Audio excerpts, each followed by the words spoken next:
Welcome, everybody. It's a holiday special. We're here to have some fun. It's the Tides of Change role-playing game club. We got 3 players. We're here late at night on Christmas night, and let's get it crack-a-lackin', man. We're gonna set the scene, and then we'll set the era, and then I'll have everybody describe themselves, and then we're gonna jump right into it. Maybe we have 6 dark side destiny points for y'all's information. So the tides of fear are heavy today, baby. It's the year 2050-ish. I'm sorry, my Star Wars history is fair, but it's not. I'm not a date man. But we'll just say it's a few years before the final Great Sith War breaks out, the one where Darth Bane at the end enacts the rule of 2. So the forces of the Sith are at their height. There's the most Sith in the galaxy that there's ever been, and the Jedi Knights are also very strong. They've been forged through trial and tribulation. This whole building up period through the great treaties. There's many Jedi Knights, way more than the 1,000 that exist at the time of Order 66 that most people are familiar with.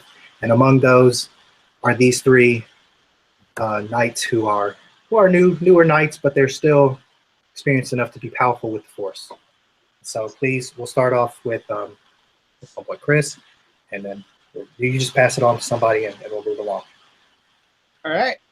I'm Chris with Slacker Z. If you guys aren't familiar with my channel, played with Archie millions, dozens of times. But the character I'm playing tonight, his name is Scion Denny. He's a practitioner and a guardian who's more of like a protector.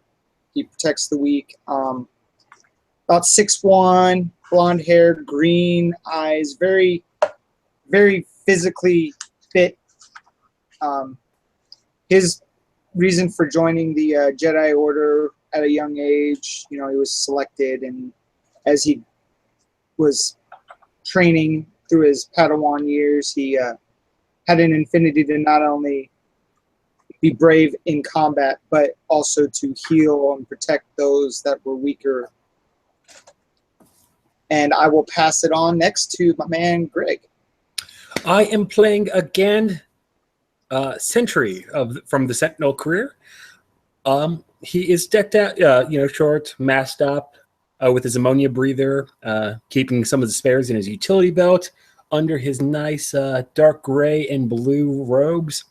Bingand, he might be with the Jedi, he doesn't just find himself worthy of a name, so he still considers himself Gan, but accepts whatever nicknames his associates throw on him. And he was taken at an early age, but still kept a few Gan roots. So tries to keep up his culture while helping the galaxy. All right. My name is Ethan. This is probably my 2nd game that I played, but I am playing Drax Highwind. He is a human guardian with the war leader specialty tree, and he's pretty much, when he joined the Jedi, he found himself, where he belonged. But as war and conflict started to rise, he found himself being forced into these violent confrontations, and unfortunately, he found himself very comfortable with them. So he as a war leader, he finds himself trying to lead, but when he loses people, it makes him more reckless, because he wants to make sure that if things need to be done, he'll do it, and nobody else needs to take that kind of conflict on themselves. So that is the character I'm playing. Excellent. Okay, so these 3 Jedi Knights find themselves on the desert planet of Tatooine. It may be familiar to most everyone, and if it's not, what the hell are you doing watching this? You need to go watch some Star Wars, buddy. Merry goddamn Christmas. I'm sorry, I tend to cut up a little much. But let me get back on track. This is a tense moment. The dark side is strong today. These three Jedi Knights have been dispatched to the planet of Tatooine to deal with a great threat that has appeared. Apparently, a holdover from the war, a few hundred years ago, has found its way to Tatooine and has chased has caused a great ruckus. So you've been sent to deal with this. Basically, it's a crate dragon and a basilisk war droid tearing up a town. So you need to go over and handle that. So you guys find yourself on the ship coming in. You look down upon a crappy little sand village. I mean, there's no one left. They all ran off. It's smoke's rising.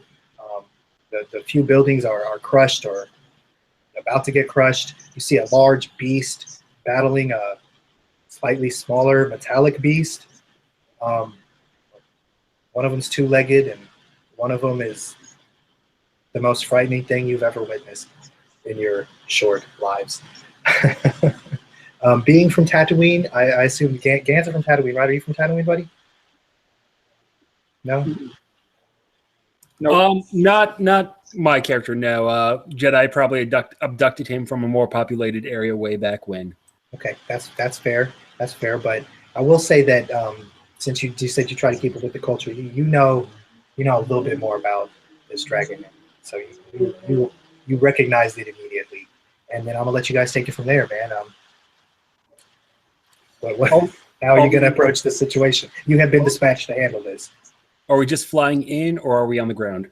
You're basically flying in, but you're like moments from the ground. Like you could jump out on top of one of these beasts if you so chose. Like you're right there. You have a pilot. You're not flying, so you're good to go. But he's not going to stick around long. Like he's going to drop you and get the fuck out and have you call him back. He's not going to hang out for this. Sion will look to Dex and go, "Okay, Dex, what's the game plan?" Drax will kind of think for a moment as he strokes his goatee and kind of think, well, I find that the dragon would be the most difficult. If maybe we can... He's going to start pondering, thinking which should they attack first. Probably the dragon. He would assume the dragon, but of course they're tearing at each other, so... Perhaps we can lead the dragon away. Yeah, if you Drax, if you want to make a knowledge warfare check, I can give you a little bit of insight into what might be the most wise course of action. Alrighty, I will do that. That sounds fantastic. Let's see. Warfare. Okay, I have 2 yellows and 1 green. So let me roll those. Alrighty. And what would the difficulty be on that one? Sorry, I didn't roll my. I'm sorry, that was. yeah, that's definitely the safest plan. Unfortunately, you guys aren't equipped with that type of ordinance on your show. and civilian casualties. That's those are slightly banned weapons, but yeah. Oh darn. So the difficulty on that roll is going to be, I'll say 2 because the war is still fresh. And the knowledge of these creatures is high. It's not like unknown quantities here. You guys were sitting here with it. Oh, okay. You're gonna hate me. It's a triumph. He better show me the damn triumph. And then I got 2 successes and then 2 threats. Oh, he really did get a triumph. Oh my god. Okay. That's cool, man. That's cool. Okay. So, damn, the triumph. Well, I was hoping you guys would get to fight, but I mean, just GG. That's cool.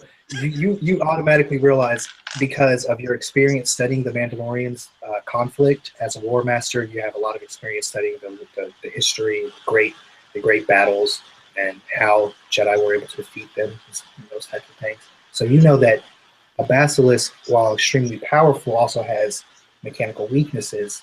So you know that if you were able to somehow get the basilisk war droid to run away, the ridiculous nature of the dragon is going to chase it. It's not going to give up its prey. It's not going to stop fighting because of things leaving. So you could basically do your whole job by just getting the basilisk war droid to fight somewhere else. Just get it to run away, and the dragon will follow. And because if it's not in town, then no one's really going to care that they're out there. Either damage the basilisk where it'll retreat, or force it to move on.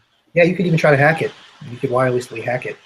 I mean, it'd take a hard roll. It would be difficult to do, but that's something that could possibly be done. You've heard stories of people gaining control of basilisk war droids, maybe only for short periods of time, but it is possible for that to be done. If you, I mean, I don't know if you guys have the skills to do that, but you that could be done. Okay. So that, I would say that would be the easiest course of action. Now, if you want to question me a little bit more about other things, with the triumph, I'll just tell you what the hell's up. So I mean, that's a good roll, baby. I'm not going to jack you with that.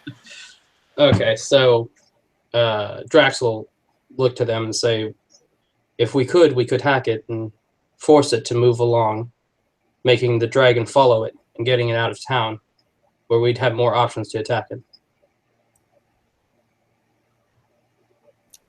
Will it be able to get out of town after we hack it with our lightsabers? If we slightly damage it in its weak points, and where are the weak points, if I may ask? So the physical weak points would be basically where the legs meet the body. Okay, so the joint kind of area. Yeah, well, I mean, it has knee joints, but they're so thick, it would take a brawn of about 6 and a hell of a good roll to just cleave through it. You could chop it. I mean, 3 or 4 good hits, you'll chop through it, but it's not something that you can just. It's not like that. But if you get up to the top, where they both connect, and you exert your force there, put those 3 or 4 hits right there. I mean, it's not. They can kind of hobble around one leg, right there. You got it. Okay. Or you could just chop its sensor arrays off, and okay, then it just goes crazy. Yeah, I'll inform them by saying, if we could land on top of the droid and sever some of its joints, we could damage it far enough where it would have to retreat, causing the dragon to follow it. You want Gan to drop on that? Only if you feel that you are ready for it. I know I am. Gan will look to the pilot. You leave soon? He says, you see him like wheeling around, and every now and then, like he can tell he's looking straight forward. Every now and then he'll sort of just glance just ever so slightly at the battle going on below, and he says in a meek voice, "Yes." Hopefully looking around for a rooftop that's, in a good view, but not going to be like quickly knocked over by the Krike Dragon. I want to see if Gan roof. Take the Gan to the roof. He says, "Roger."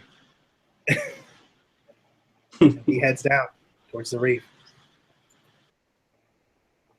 Alrighty. Good. So yeah, he gets you positioned.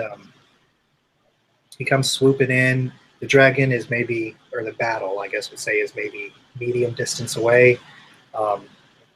One building over, basically. There's both a destroyed and a non-destroyed building in between you, kind of, in the middle of you. And he comes in on the roof of one of these buildings. It's a double building, or it's a building that's connected with two structures. One's dome and one's nice flat. It looks more like it's not actually walls, but it's more like a hut. There's no walls. It's just like a structure, like a garage type. It looks kind of like a garage, but I mean, obviously, they don't have cars. It's ghetto, baby. There's something else in there. It's like tools and stuff. So yeah, he brings you in. He doesn't land, but he gets you right over the edge where you can jump down. It's 5 or less feet from the top. And he pushes the button to open it, and he says, "Call me when you want pickup. I'm getting out of here." Boss. Once the door opens, Simon will jump out, land, have his lightsaber in the ready, waiting for the others to jump down. Yep, I'll hop down right after him and ready my lightsaber. I will attempt to follow suit.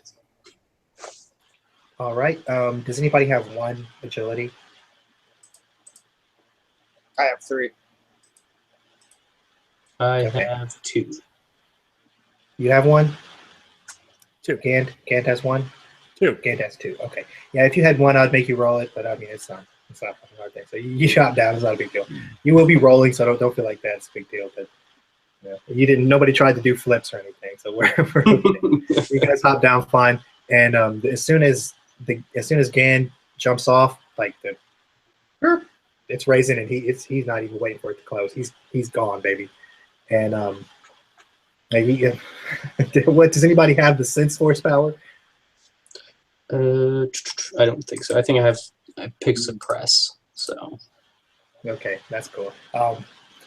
Yeah. So how do you guys want to proceed? You hear the crashes and the roars of metal on scale as the basilisk attempts to stomp on the foot of the dragon as it rears back in an attempt to you know how large creatures try to raise up and make themselves larger to frighten off prey. So he had reared up and raised up, and as soon as he kind of leaned back, that's what happened right there. What are you guys gonna do? Big.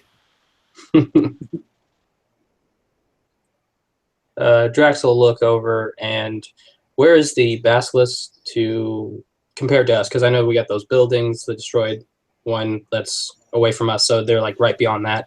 Yeah, so he heard your plan and he positioned you closer to the basilisk. But so basically, I guess this doesn't really work in the video. Fucking, let me use cardinal directions. Okay, so you guys are standing facing, we'll just call it west. Okay. Okay. So to the south and to the north of you, to the south, there's looking to the west. To the south, there's kind of a wrecked building where the dragon's tail has smashed it, and he is there, kind of like, past that building, and the basilisk is closer to the building that's not destroyed, a little bit further north than you, and the buildings are in between you, and the basilisk is closer than the dragon, but the dragon is still quite close, and they're just fighting over the debris of a lot of other buildings. It's not like there was a square there that they decided to fight in. That's just the street over that they happen to be on. So you never know, man. If the basilisk wardrobe backs up right now, you could be getting crushed. Can we see the basilisk? Oh yeah, man. He's well over the height of these buildings. Well, I guess maybe not well over, but about as tall as it. 10 feet. I mean, I'd say he's 5-10 feet taller than the buildings. This isn't a well-to-do village at all. Like, this is a pretty crappy little village, man. Okay. Drax. Yes. Good points. Can't hit. Say again. Sorry. Let me know if I need to break it down from me stuttering through the character's line. You're good. Drax, what joints? Gan hit. Gan will hit. Drax looks. What side is the basilisk facing away from us? To the side, kind of something like that. I would say he's kind of ear to his left as he faces the dragon, but he's more Angled. Yeah, he's angled. He's angled away from you, but if he turned his head, body type. I mean, it doesn't really have a head, but if he angled himself a little bit more this way, you can see. Okay. You I don't know why the hell he turned away from the dragon. That'd be pretty. Facing to the west, there's just destroyed buildings in front of us. Then, just beyond the basilisk. Well, you can actually see the trail of where the battle went. So there's kind of like a line of wrecked buildings, and then like a kind of a ring of lesser of still. They're still pretty crappy, but they're still intact. Okay. All right. Sion will look to Gand and go, "Do you need me to hold her steady for you?" Won't hurt.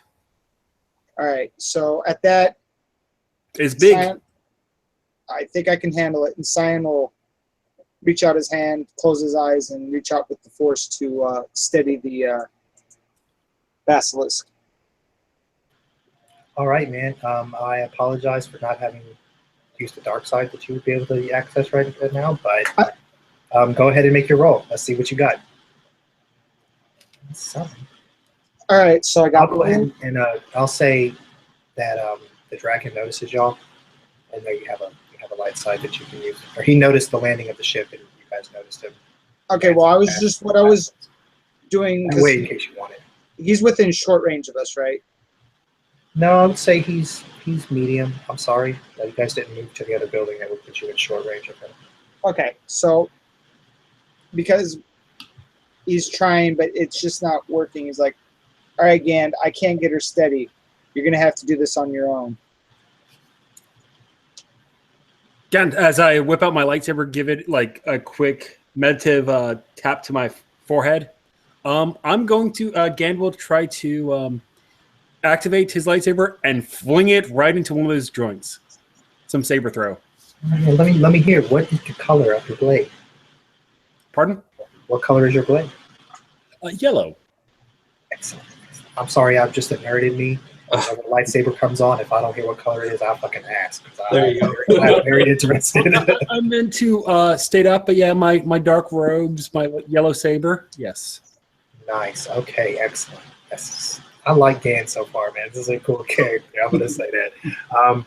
I really wanted to pick up like Seek or Sense or like something really fun, but just couldn't get the XP with the fun stuff in Sentry. It's cool, man. I wanted to give y'all more XP, but I'm like, man, I already gave something. No. Like, it's cool. It's a one shot. We're straight. And I need plenty So of yeah, XP. give me a 3 difficulty check on that. I don't know if that's 2 rolls, but it sounds right to me. So fuck it. It might supposed to be 4, but I'm in a good mood, baby. It's Christmas Day. We do great. I don't know. You said medium Actually, you know resistant. what? I need you to upgrade one of those, actually. And then, you know what? I'm going to upgrade 2. So 2 red, 1 green, or 2 red, 1 purple for your difficulty. We need to get you. I'll allow because we need those destiny points. But man, Sorry. Yeah. Well, hey, man. This is still the beginning of the battle. You ain't in danger yet. All right. Let me get a flip ball. I can. may the force be with us. Yep. Mhm. So my lightsaber skill, brawn. If you can allow me willpower, I could change things up and make my willpower even better. But I ain't doing that, buddy. You got to take a specialization for that shit. 2 red, 1 purple. Yeah. You know what? It's a range attack. May I aim? Yeah. Fuck yeah, dude. Okay. You got to maneuver. Do that. That's a Any boost other die. factors? Otherwise, I'm good. No, man. You're good. Engage. Oh, Those you can turn those into successes, right? You need them to hit. No. well, that's with Sean's house rule that you can change 3 to a success. I mean the force die. Can't you turn those? Oh, I don't know. I don't have the saber throw tree, man. You could. Saber throw. I would need to make a successful attack. The light side points are just to succeed on throwing it properly and retrieving it if I so wish. You need 2 for that. At medium range, yes. Okay. I have Hey, improved man. saber throw, which would allow me to do long range, but it would require 1 Another to one. do the check and 2 to retrieve. Okay. Yeah. No. So would you? I'm gonna say you definitely threw it. You just didn't get it far enough, or you missed. I'm gonna say you missed. And then what do you want to get with those advantages? And you can describe that any way you want once we get them advantages figured out. Guys, what do you think? The advantages, let's say I miss a solid hit, but I give something glancing on the return back to not damage it, but just set it up in a better situation for us in a moment. Like maybe draw its attention towards us. That's probably a horrible idea. Yeah. Well, we could use it, but I got an idea. when your lightsaber comes back, it skims it and kind of opens, just gets lucky enough to open up just a little sliver Control of metal so that we can see kind of the inside of the joint.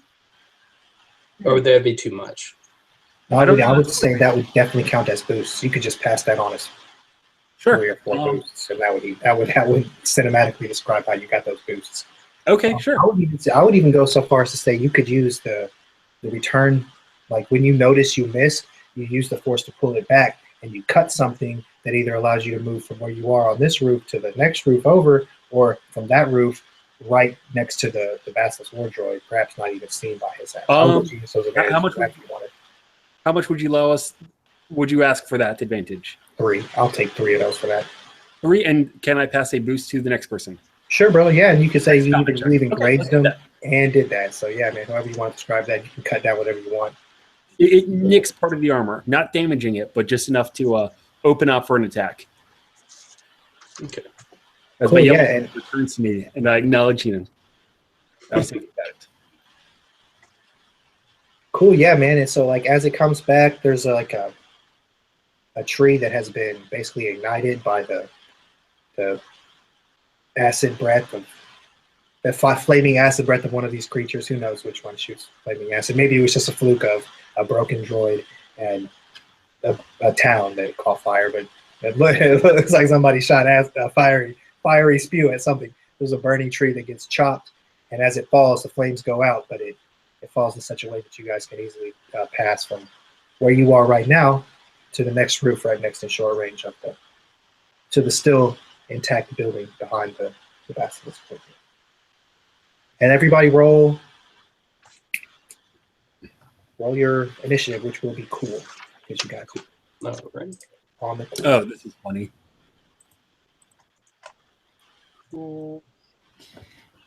Two yellows. Just the initiative or the skill. Yeah, unopposed. Yeah. Okay.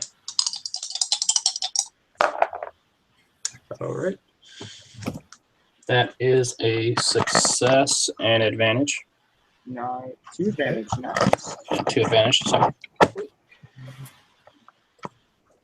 Gand is not cool.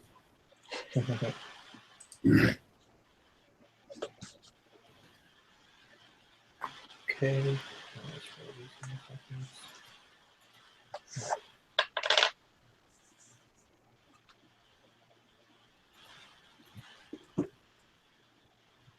Gand wishes Gand was big game hunter. Oh shit.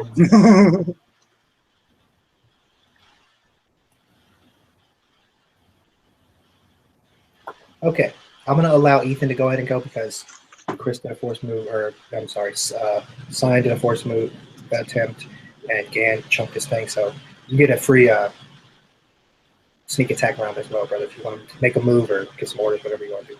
Okay. Free action, free turn. I'm gonna. Since the armored robes, you can just take off the robe and have the armor, right? Yeah, you good.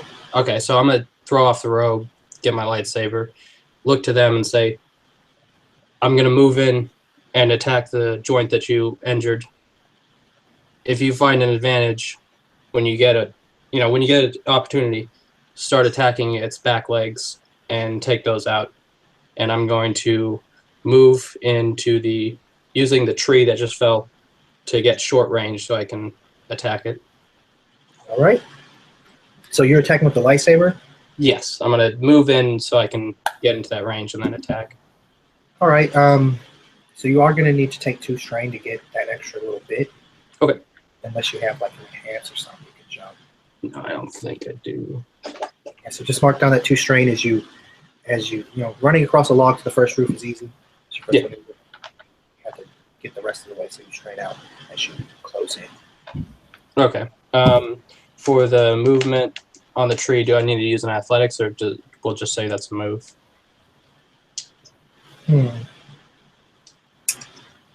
Okay, yeah. You know what? Fuck it, man. Let's roll it, baby. Do that athletics. Give me a 2 purple. Okay. And I want you to put 1 black on that. 1 black. All right. Because it is sort of on fire. Alrighty. And okay. Sorry, everybody else, because now you got to roll this one too. I'm fine with it. All right. Oh boy. So for the best on this one. Okay. So I have 1, 2, 3, 4, 5 success, 1 advantage, 2 threats. I don't know if I see all those. Sorry. Hold on. We got to do the math on this, man. Yeah. There's those 4 or 5. And then, sorry. And then that one. So that's 2 threats and a failure. So you still succeed, and you still have an advantage? Yeah, I believe so. Okay. Or no, I only had 1 advantage, so that got taken out. But you have 2 more successes. Yeah, so I have 2. Okay, so you run across, no problem. Okay. That's straight. So I'm within short. And you forgot to use your boost, so go ahead and use it on your attack roll. Okay. And I will use my lightsaber attack, which is 2 yellow. Oh, yeah, and that's going to be against excuse me, one. I'm sorry, one red. Okay. But I'm gonna go ahead and make that one red. Oh, I clicked the wrong thing. My bad. Go ahead and make that one red and one purple. One red and one purple. Yeah. Okay, and the boost. I'm used to using the good guy points. I don't GM that much, y'all. It happens to the best of us. All right, let's try this. Oh, that does not look good. All right. We got oh, sorry. Jeez, I'm really bad at this. One advantage, two advantages, two threats, I think. That's threat, right? Or is that disadvantage? Correct. Two threats. Yeah, it looks like two threats and a failure. Yeah. You So didn't roll any successes, so that's a failure. The Two boost. advantages. Did you count the boost die? yeah, the boost Yeah. die has two. So a lot of he advantages. He's got 3 advantages though. So 3 advantages and a failure. Yeah. So if you have something you want to use those, you can get a free maneuver with that many advantages and still have one left over. So I'll let you throw out something that I don't really. I'll make up something if you don't have some, but I'll give you first go at it. Okay, so with those advantages, I could do a maneuver. I think it costs 2 to get a free maneuver. Am I correct? in that? Correct. I Two you believe can so. go for another maneuver. Oh no, shit! You can't because you took already. You I already did it. And I took the two. Yeah, still limited by the number of maneuvers around. Yeah, so you can't. I'm sorry, that's my bad. I just learned about it, so I'm still fresh in my mind. Oh, that's cool. I fucking move around a lot.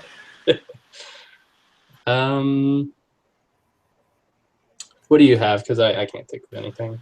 Well, here, we'll just do this because you guys. It looks like you guys are gonna fight this, and then you might die to the dragon, so that'll be fun. I'll just go ahead and add 3 boosts as you hit the same spot. The chink is open wider. You didn't really do any damage to your fucking thing, but the next dude's gonna get an even easier hit. Okay. So we'll just do 3 boosts to the next guy, that's a lot. Got it. All right. 3. I think also 3 boosts is probably slightly more efficient, but I think by book 3 advantage can be enough to upgrade the check once. We'll call that. No, the Boost is probably. I'll accept them. it takes a triumph to upgrade it. Oh, okay. I mean, I would say it would depend on what you were rolling. If I wanted to let you upgrade, I mean, No, it's fine. it's cool. I'm not opposed, but I like the boost. The boosts are just simple. You can use 2 advantages to give a setback dice to the next person.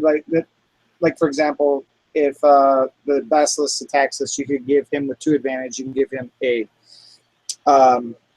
black die with 2. Or you could just pass those on straight on to the next enemy, which I mean they're going next. Right. That's Well, I mean, one of them's going next. You don't know which one it is. Heaven help you, or may the force help you. So, what do you think, brother? Boost or setback, or a mix of both? You know what? I'm gonna be generous. I'm gonna go with both because I'm like right on top of this thing, and you guys are a little back, so you guys need an advantage, and I need a setback on this guy. So yeah, I'll do one of or both. Is that one of each or Do something? you want to put the setback on the Basilisk War Droid specifically, Um, or just the next guy to go? next to go. Next bad guy to go. So that'll give 2 to them and 1 boost. Or how do you want to do it? 2 or 1? Because you have 3. Yeah. 2 boosts or 2 setbacks. We'll do 2 boosts and then 1 setback. Okay, that's cool. Yeah, I'm sorry to get crunchy. It's cool. No, that's good. It's good. Let's get it going, man. It is now the turn of the mighty dragon that had reared up and just got stomped on. And as its foot got crushed or stepped on, probably not crushed, it let out a roar that was deafening, and that was about the time the ship was getting out of there. So in the intervening time, the combatants have sort of squared off. The war droid hasn't even seemed to really notice you guys yet. but the you can anyone who takes the time to look at the dragons notices it. It has noticed you guys, but you haven't done shit to it. It doesn't care about you right now. Luckily for you. So it rears up. I'm not even gonna roll for this because it doesn't really matter. It rears up and stomps back at the Basilisk War Droid, kind of crunching it down. You know how. So let me get you to roll a coordination or athletics check, Drax, as you have to juke up from underneath of this thing. Oh, This is the reflex check for D&D, baby. Can you evade? alrighty. So, athletics or coordination. I'm gonna do Whichever one, whatever better for you. Yeah, And I want to give you 2 purple on that. 2 purple. Oh, okay. Because, I mean, this was a big ad. You saw that shit coming. Yeah. After I swung, I go, oh my gosh. No. Alrighty. Oh, that's not good. Okay. Here we go. Alright, so we got 2 advantage right there. Advantage, success, failure, disadvantage, and another advantage. So that's, So no successes, but an advantage or 2 advantages. I think, 1, 2, 3, 4 advantages and a success, and then 2 disadvantages, 1 failure. So that would be, I'd get 2 advantages. Got 2 advantages. Okay. And you could have got your own boost, but actually, do you want to go ahead and roll those? So you can make The 1 boost. 1 boost, yeah. Alright, I'll just roll that by itself since I already If you don't rolled. roll a failure, or I mean, if you get a success, that will cancel out the failure. I got nothing. It's Okay, fine. well, that's fine. Okay, so you get knocked to the fucking ground. You take your silhouette and damage as you strike against the building. The force of the impact knocking you back. And for the advantages, I'm gonna say you've got 2 advantages, right? Yes.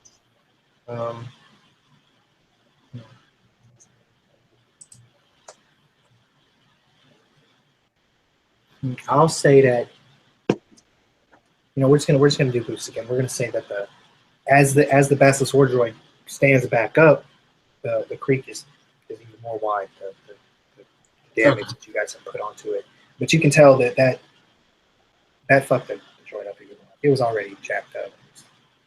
It's not gonna last too much longer. So how much damage was that I get? You probably have a silhouette of 1 or 2, right? Okay. 1. So you took some damage. You can soak that too. So. Okay, yeah. I'll probably just like that. Yeah. Okay, cool. So 1 damage on that. Yeah, sorry. I guess that wasn't really the most Oh, no, that's good. riveting shit. But now it is back to a player slot. There's 1 player slot and then an enemy, and then the other 2 player slots. So whoever wants to take it. Chris, does Sion want to go? Let's see.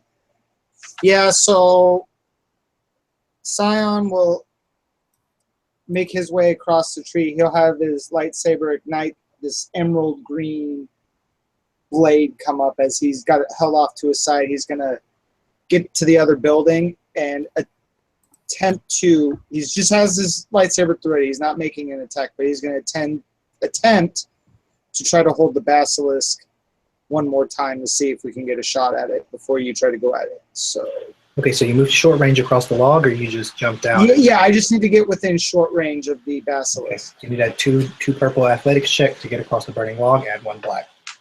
And 1 black, okay, against my athletics. Should be no problem. Yeah, should be no problem. Oh, shit!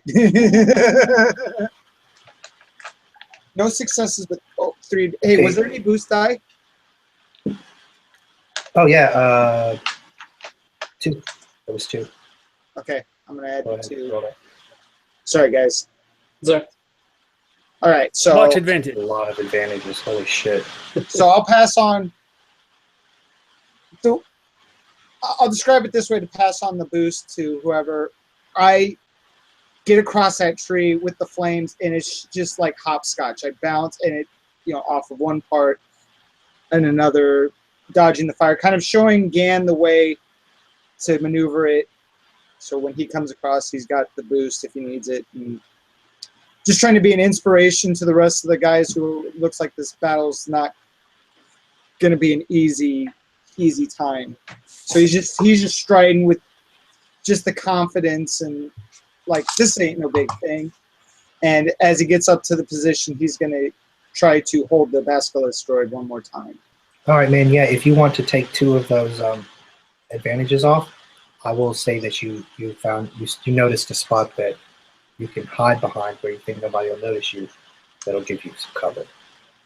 I'm not worried about it. I think that we'll just pass the advantages on. He's not too worried about himself as he 6 is. Advantages. Yeah, so I'll just pass on the boost dice. We're gonna need them. Gan is gonna fucking own this thing. I know about Crate Dragons as a GM. I used them, so yeah, we're gonna need them. But I'm gonna use my bind to try to hold the Basilisk droid one more time. All right, let's see what you got, buddy. All right. Well, let's see. Can he activate? I do activate it. I just needed 1 to do the basic power. Now, but to hold it, I need 2. So I'm gonna. Sorry, guys. Take a give into it. Force point and with the conflict, because it's a desperate situation at this point. We need to get this thing held. Hey, you're just getting knocked down. The fucking War Master. Yeah. So I'm gonna take 2 strain and change that light side or that dark side to a light side as he gets within distance. He's got it held, or actually no, I don't need to. I take that back. I just need the basic to hold him. So I take that back. I'm not trying to move him. The move is the what, and I'm within range. So he just holds him. He's got him held. He's feeling the dark side, but he's not giving into it. Okay. So I was like, I forgot. If I was going to move him, I was going to use that other one, but I don't need to move him. I just need to hold him. So I got him held for 1 turn. So this is your shot. All right. It is. Good job, man. It's his turn. You hear, and it's fucking your guys' turn. And as incidental, as he's got him held, he yells, "All right, guys, this is your 1 chance. Go for it." So, mechanics question. I believe it should be like range difficulty for these checks. Would this get any easier for me if I get to short range or throwing the lightsaber? Yes. Fuck yeah, dude. Yeah, man. You lose a purple at better range, right? Yeah.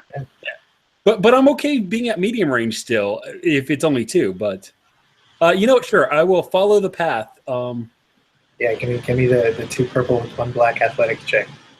But you have 6 boosts. You might want to throw from here. You got 6 boosts coming at you. Specifically for this check, because I'll throw from here. I mean, usually I give it to you, but that's just because we forget, and I remember this time. Yeah. So it's not me trying to jack you. That's just me actually one time having a good move. I'll stay at medium range. Difficulty 2. Good call. Yeah. Good. I would have done the same shit. I have to remember when it sucks for you. My bad. I won't upgrade it because of that. I'm just going to. Go ahead, though. Just want to make sure. Difficulty 2? Yeah, 2 difficulty. Yeah. Wait, you're staying at medium, right? That was 3, right? For range attack, medium, it's only 2. Oh, okay. That's why I was a little confused last time. I thought because it was a lightsaber check, it still was a lightsaber check. So I don't know if you let's say range. That's straight, man. Roll 2, bro. It's all good. We're having fun. It's Christmas Day. Merry Christmas. It is a force enhanced range lightsaber attack. Yes. Just on that note, shit. I'm going to spend some destiny points because let's get this big. And since I'm not going anywhere, I'm going to aim it. Another die. 7 boosts. 7 boosts. We got 7 boosts, y'all. Viewers, 0 viewers, y'all enjoyed the 7 boosts. This is there we go. Right. Oh, boom, baby. What's the damage on your saber, buddy? I went full to the wall since you didn't deny me any any limitations. So I fully upgraded it. So 10 damage plus 5, so 15. 15, and you got a crit. I mean, I could crit and then add. Let's see, vicious 2 plus You have breach 1, right? You have breach 2 or just 1? breach 1. Okay. And you have vicious 2. Yeah, vicious 2. So and if we count these 3 extra advantage, that would be plus 50. Oh, so you're using your extra advantages to add to the crit? I could. If that, whatever you want to do, brother, that's straight. You tell me, buddy. It's your roll. Guys, you want the advantage for your to spread around the love, or shall we just go ahead and bring the pain? Here, you know what? What is it using for attacks? Just like its limbs? It has. You haven't seen it attack. Well, you've seen it stomp something. That's all you've seen so far. But the War Master knows that it has a suite of weaponry. A fully equipped the Master's War Droid has missiles and laser beams and like every fucking thing you can want. It's ridiculous. Inadvertently, without me knowing, could we spend 3 of those to disable, like, damage one of those? Yeah, fuck yeah, sure. Sure. So 1 crit with a vicious of 2, and dude, I'll even let you explode a missile off of it. That's cool. I want to blow something up. That's cool. Yeah. So roll your crit, man. reset that 1d plus 20, so that's 50. Okay. Yeah, GM Kit is your friend. Headringer. Increases the difficulty of intellect and cunning checks. Wow, this is the Basilisk War Droid's strength. You know it's smart and cunning. Oh, wait, did you have a plus on that? Oh, you had, yeah, he did have the plus. Yeah, So. that'd be 50 unless we spent the 3, like I was meaning the 3 to disable a system, unless 3 extra to 80 would be anything No, worthwhile. I'm gonna say as you chop it, the same shit as you bring your lightsaber back, swings up and curves up by Pardon me, missile launchers. Go ahead. I forgot one thing very important. Whoa, that's not what I needed. You get free to Yeah, I need those. the actual throw itself. So yeah, I spend the dark side point to and tap into the dark side to finish up this attack because I needed actually to get those in. All right. All right, yeah, man. So as you pull your blade back, you're going to chop a rocket launcher that's hidden underneath the armor underneath the legs. So go ahead and describe that, man, and describe the feelings that come across you as you tap into the dark side. Initiate this attack. The saber flies out from my hands over his allies in these destroyed buildings, finds that one part in the armor that's been chopped at constantly while it's being held still. It cuts in deep, hits a little bit of the circuitry, but to my surprise, bit of fear, bit of joy seeing it, hits one of the missile reserves, blasting off, denying it the attack with it, and hopefully providing a nice explosion that limits its mobility, or at least limits its attack abilities.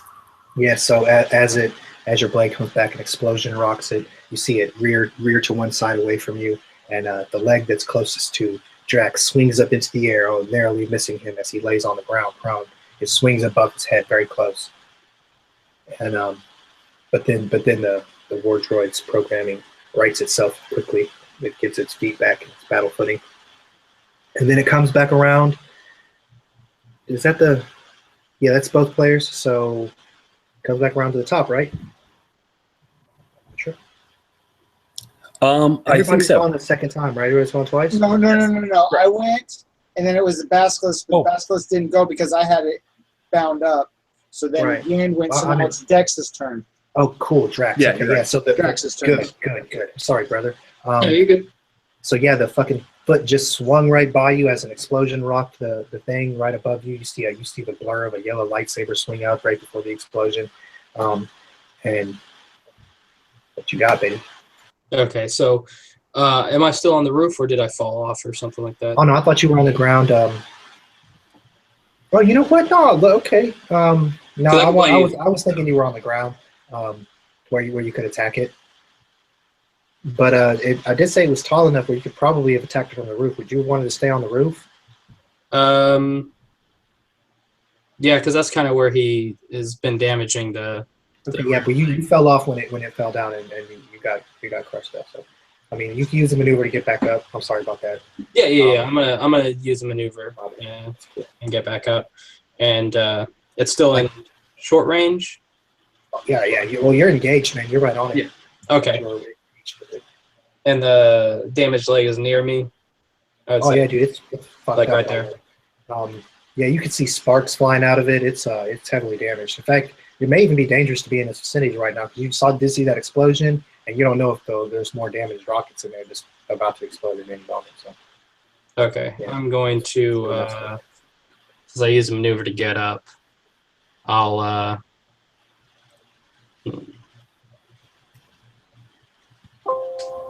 yeah, I'm going to attack it again. Drax is starting to get pissed at this point from all getting. right, man. It's give me 1 red for your check. Okay, 1 red, and let's see. You know what? I want to give you a black, just because like you got knocked down and it's explosions and like it's sparking and flying and Yeah, the dark side is heavy right now, man. I'm not going to use a dark side or anything to upgrade it, but it's just the oppressive feeling of the dark side right now, and the fear. basically, yeah, it's fearfulness, like the creatures feeling fear, and what organic opponents of the basilisk feeling fear. Okay. Yeah, I'm going to say that Drax is starting to feel that, and from falling, he kind of banged his head, so starting Maybe to a hurt. little bit of anger. Yeah. All right. Oh, this. Yeah, that's a disadvantage. So I got Okay. success, advantage, disadvantage, disadvantage, failure. So that means only 1 disadvantage. Oh man. Okay. Swing and miss. I'm gonna give you a strain. Okay. Just keep it simple. Give you a No strain strain. Gotcha. that you missed. So cinematically describe how you missed this motherfucker. From the smoke and dust and everything, as I'm swinging, some of the smoke and stuff gets in my face, and I just swing wildly, doing like an overhead slash, and it just like the basilisk kind of just moves because it's kind of trying to concentrate on that, and the damage just moves, and I just swing wild and miss completely, making myself off balance. Okay. Cool. I like that. I like that. The War Master, he has growth to happen in the series. So 5 minutes, gives you 1 session game. So yeah, it's now come back to the dragon. He closes in right on top of the basilisk and reach down and Drax, you see the mouth of this beast. I guess the other guys see it even a little bit more clearly, but to Drax it blots out the entire sky basically as it attempts to basically bite and ingest the basilisk. I'm gonna roll for that.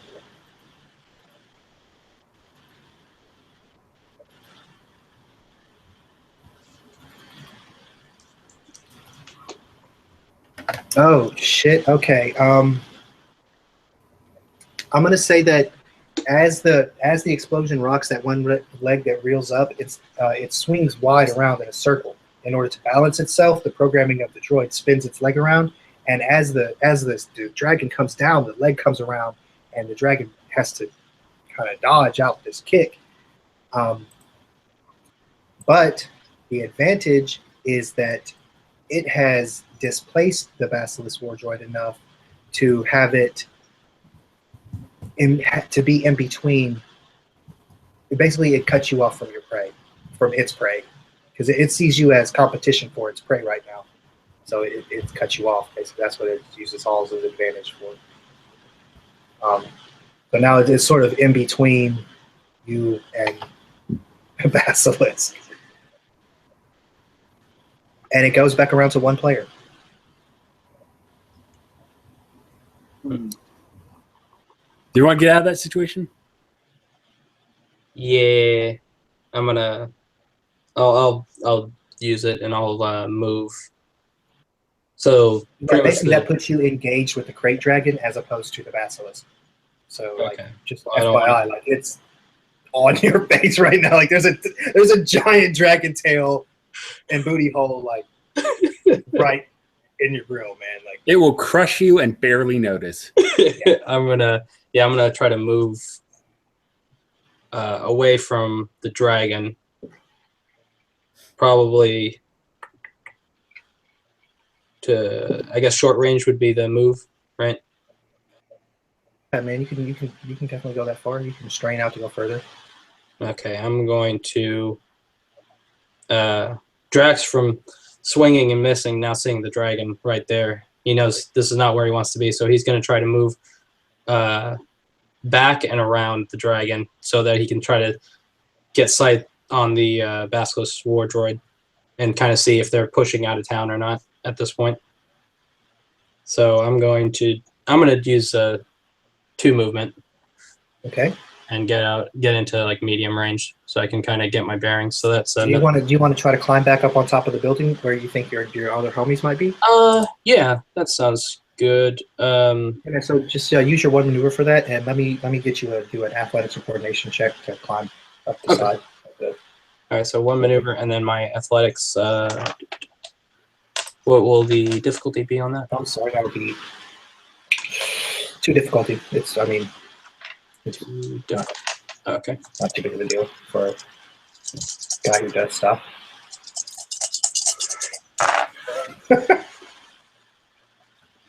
Okay, it looks like so 3 disadvantage, 3 advantage, and 2 success. Cool. Yeah. So you climb right up. No problem. You're up there. You see your homies up there. One of them is reaching out and holding this Basilisk war droid, but you can see he's struggling as outside forces seem to have affected his quarry. And you see Gand on the other side of on the other building where you came in, and he's just smiling. I presume he's smiling. Maybe you can't see his face, but he's got his lightsaber out. He did some damage. I can sense elation from the force. Yeah. You see That was a twinkle? sick hit. There we go. Okay, so and you see the dragon looks like it is that kind of shooing the guy off. Like, I don't know, you as a hunter or maybe a war master, it's basically cutting you guys off from it because it is threatened by you taking its prey. All right, Drax will look over and kind of report this to the guys. It's like, we are forcing the dragon to get the Basilisk out of town, but I'm afraid once he's done with the droid, he'll be back. I agree. Should we attack get the dragon out of town by using us as the bait? Well, it seems that it's fighting us. It's competing with us against the droid. So maybe if we continue attacking the droid, they'll start going after us if we take its kill from it. Okay. I think I have an idea. I'm all ears. I'll see if I can push it further out of town. The Basilisk. Sounds good. Me and Gandalf try to keep the dragon kind of boxed in so it doesn't turn back. Okay. Now look over at Gand and is there any buildings leading out of town that they're kind of like in between? It looks like if the dragon was to run straight out of town, like in the direction of the Basilisk, it would be away from you guys, and it would also be nearly on the path that has already been destroyed, but sort of like right beside it, so it would just kind of like double like a strip. It would still leave the majority of the town, but I mean, it would still do a little bit more damage.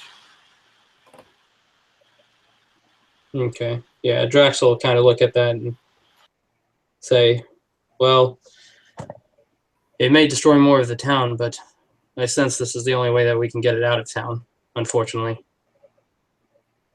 All right, yeah. So I'm going to say that took up your action, that short exchange, and then it goes back to the Basilisk's turn, and it has freed itself from the grip of the noble Scion, but it is fucking messed up. You see, it barely gets its damaged side down properly onto the ground. It doesn't support its weight because you damaged its joint so hard, so like it can't really tilt because it kind of is balanced on a ball, but like it's tilt. Okay, so like every time it steps, it kind of has a limp, but you see it turn and start to head like in between some buildings away, like where I told you it was going to go, like where the dragon was going. So it started to run like you guys wanted, and that's all it did, man. It actually moved a fair distance off. You could see it smoke coming up of its body as it disappears around some buildings, around some destroyed, or past the destroyed buildings and into down the street.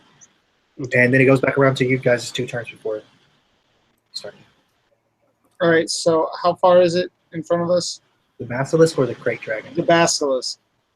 It's at extreme from Gand and long from everybody else, except for the Crate Dragon, which is head. Okay. Well, I guess it's long from everybody except for Gand, which is really fucking fun. I guess extreme is extremely extreme. Like it's long for everybody. I think it takes like even more move actions to clear each of those. So like one to like short to medium is 1 move, and then like medium to long is what, 2 or something. Okay, well I'll say it's right at the edge of long for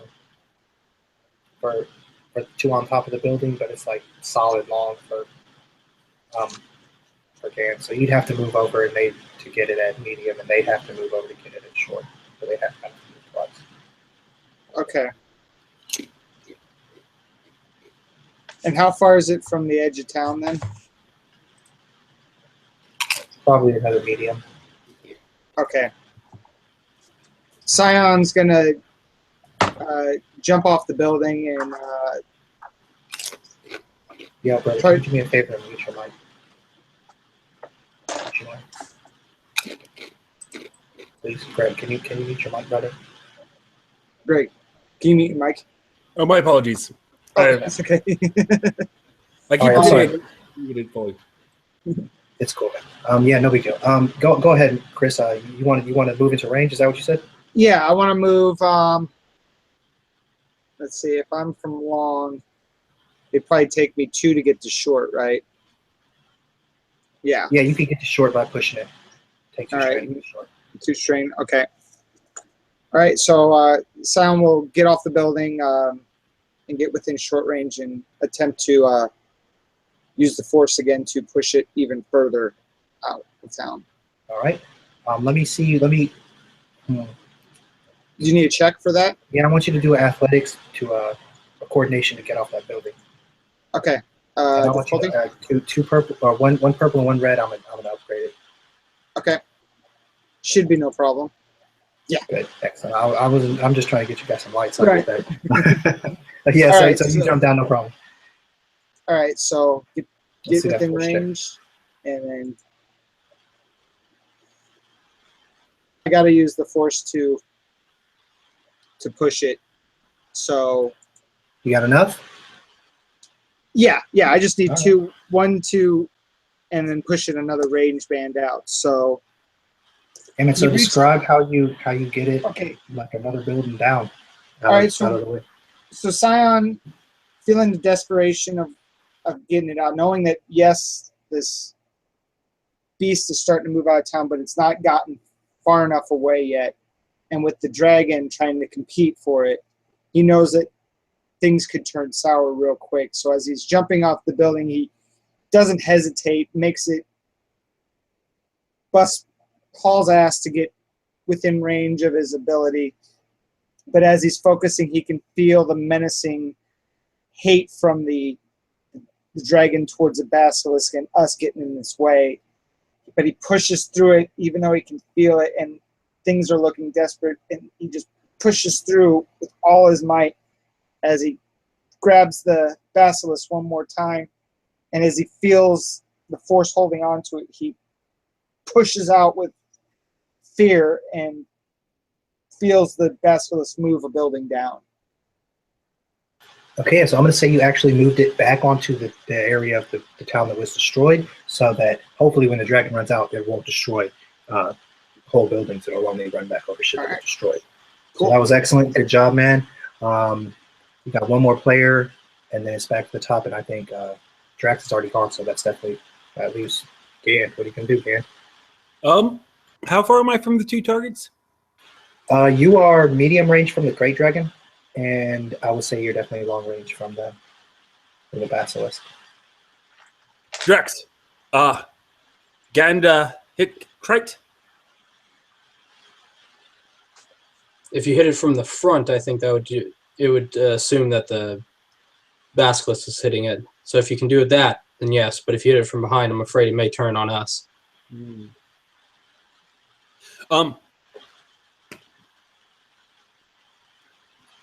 Gand will go ahead and take the path down to the lower parts, to like city level or ground level of the town, and let's say find an out of the way place to hide, to be out of the way for any upcoming events. I want to see where this goes. So you get off the building safely and you take cover.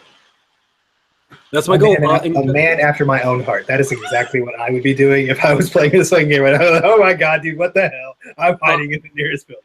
I have 3 major features, and either I hit it with the lightsaber, I can do a lot of hiding, I can do a lot of deception, I can try to scare it, but I probably want to be careful with that here.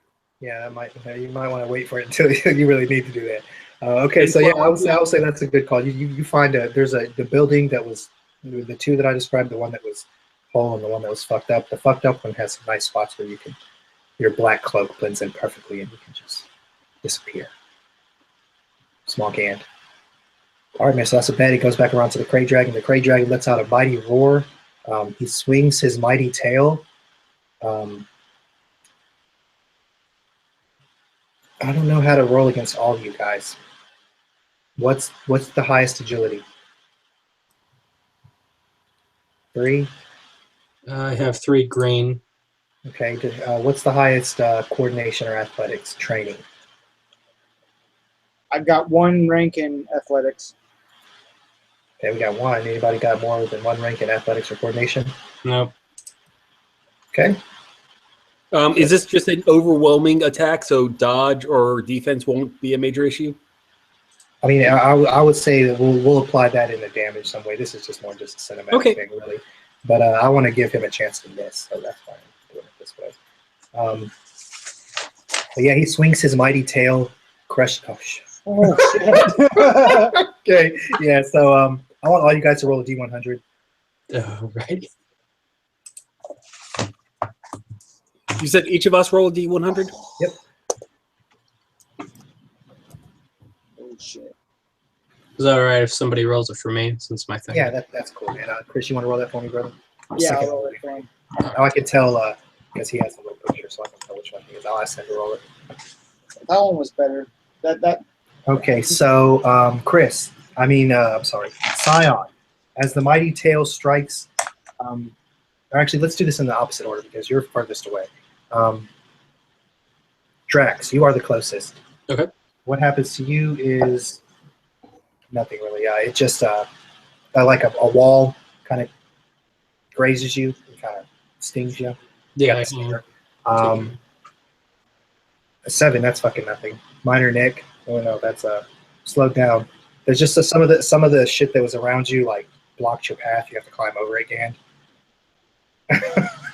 That's the worst. That's the best crit ever, man. Good job. And Drax, actually, it's something that the tail. You were out in the open, so the tail comes out at your ass, and you actually get hit by it. It sweeps underneath your legs and just totally brings you down, like just knocks you right onto your back. Like your head hits the ground, boom. But it wasn't actually like trying to kill you. It was just like a kind of a fuck you kind of thing. And the dragon runs. And you just like it was the hit was heinous. I mean, you guys took crits. Everybody has 1 crit now. And sorry that he fucking rolled a triumph. I was not trying to. I swear to God, I was not trying to do that. That's a triumph, baby. Yeah, so he just runs off. You're surprised by how fast he runs. I mean, the hit was scary, but the speed at which this dude moves is even more frightening. And he just basically clotheslines the basilisk, and that shit is gone. So, how does it go then? Scion got which one? The 36. No, you got the 74 player. You got knocked the fuck down.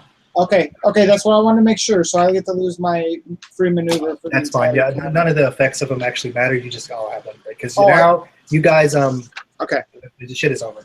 And since that was just more of just a fun little thing to start the game with, we're gonna move along. And we're gonna say that the ship comes back, scoops you up. You find out that as by just tracking you to make sure everything's okay, the dragon basically eats what it can of the basilisk and just leaves it, and it goes back to chilling in the fucking desert. So it's not a big deal. It leaves the village. It's not trying to hurt you guys in the village. It's good to go. You successfully saved the villages of Tatooine. Now your name will live in the annals of Jedi Order for that. Let's see if you can get something else. As you return to the ship, you have a message from the Grand Master of the Order, the highest ranking Jedi. You had maybe one interaction with him, in the council chambers from time to time. None of you are the fucking Padawan of this guy or something. This is the top tier dude. And he has a message for you guys in particular. And so, you guys ready to get that, or do you guys want to do any kind of quick RP for the post-dragon battle as you chasing it out or anything? Recovery check? Yeah, man. Just take off all your strain and wounds, and if you want to do anything about the crits, we'll do a medicine check for that. We can just have Cyan make 3 checks and see if he's your dog. Good job, team. Or, I mean, you guys don't have really the facilities. If you had facilities, I would just say take it off. But you're like in a shuttle, and presumably you're about to be sent on another mission. Okay. Yeah, I can do a medicine check on everybody. Okay, yeah. We can see what the message is. Yeah, so as you get your checks together, man, I'm not even sure what it is. If you can't figure it out, I'll just set an arbitrary difficulty. But get that going while I describe the call, and you guys can RP that out. Okay, so who's got 7 and who's got 36? Does that affect it? 7 is... Well, I guess it doesn't matter. It doesn't matter because they're both the same. Yeah, on the level. You're the only one that has a high tier crit. Yeah. All right, so I'll get that taken care of. Let's see. First one will be...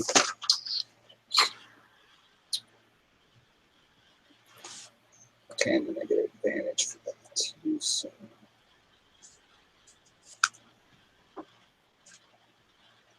Okay, so I think it requires what? Triumph to get rid of crits, or is it just a success as well? Get rid of them? believe if it's a check just for removing it, a medicine check alone should be good. Yeah, man, I was going to say just get a success and you're fine.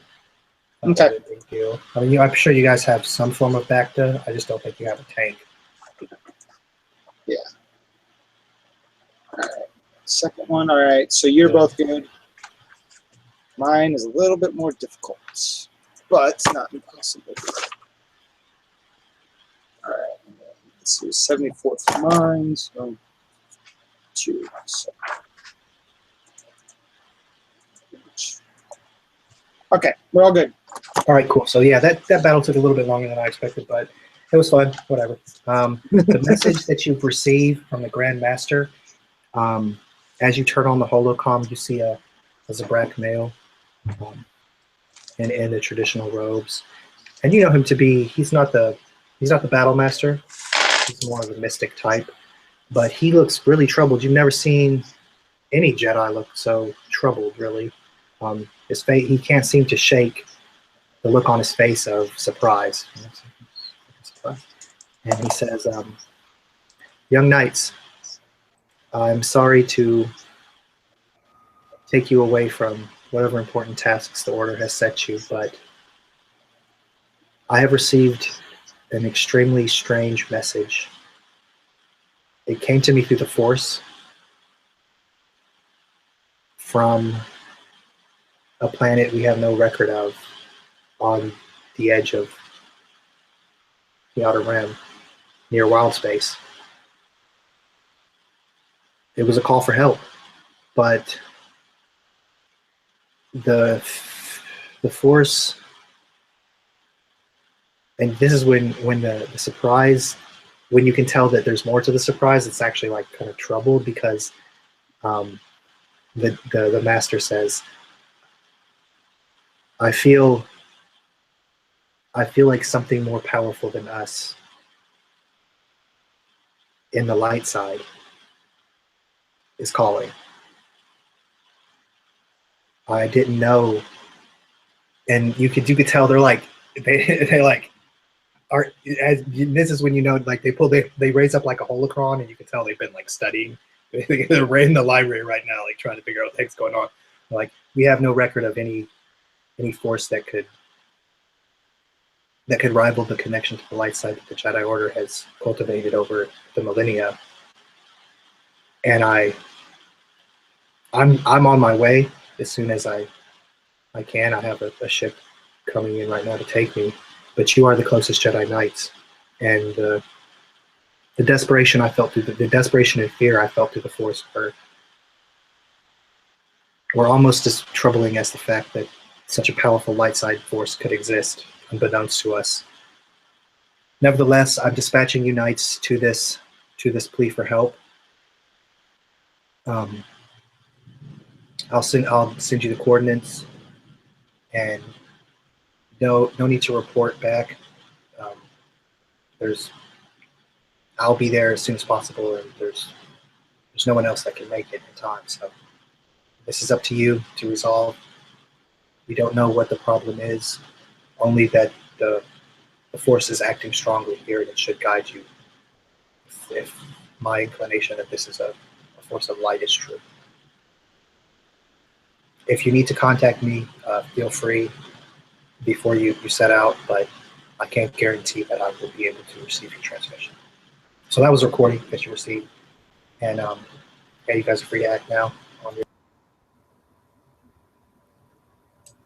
Gand is honored. Gand will succeed. Drax ponders about the message. I mean, a being with such high force, light side. Only thing Gand questions is why fear with powerful light side. Drax, do you wish to have the pilot send us on the way? Yes, I'll speak with the pilot. I need to ponder this. And he's gonna walk towards the cockpit. Yeah, so you enter the cockpit and you see the pilot hurriedly entering. As soon as you enter, he says, "I received the transmission of coordinates. I have them entered into the astrogation. The calculations should be done within 5 minutes, so we can set out whenever you guys are ready." Yes. Is there anything you may know about that general section of space other than Outer Rim and Near Wild Space? No, it's he pulls up the charts and it's like nothing. It's just like one of the many empty spouts of space. So it doesn't even look like there's stars on the charts there. It's just Drax will tell the pilot once the coordinates are in, get us there as soon as possible. But once we get out of hyperspace, I want scanners going to find the location, of any other ships in the area or what's on this planet that we're going to be arriving, and let me know as soon as possible. I'm going to retreat to my room for a while.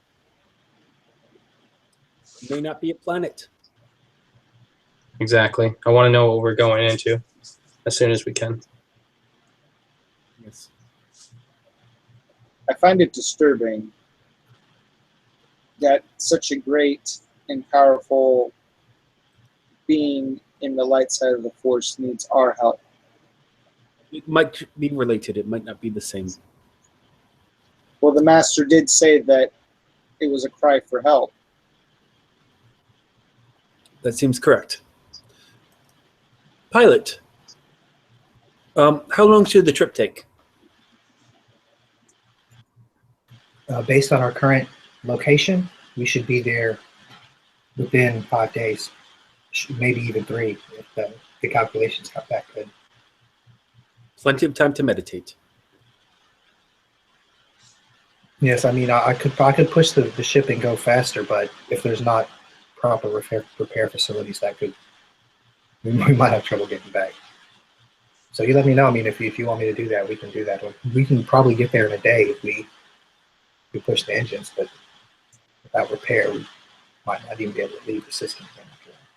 I would say we go as cautiously and as steadily. We need to have a backup plan.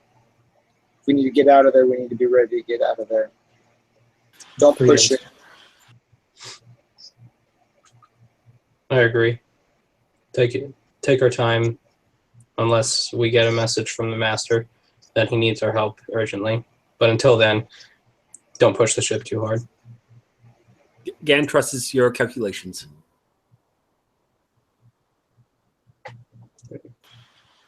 All right, yeah, man. So if you guys don't have any objections or you want to do any RP or anything on the leeway, we'll just go ahead and travel on over. Okay, so I would like to.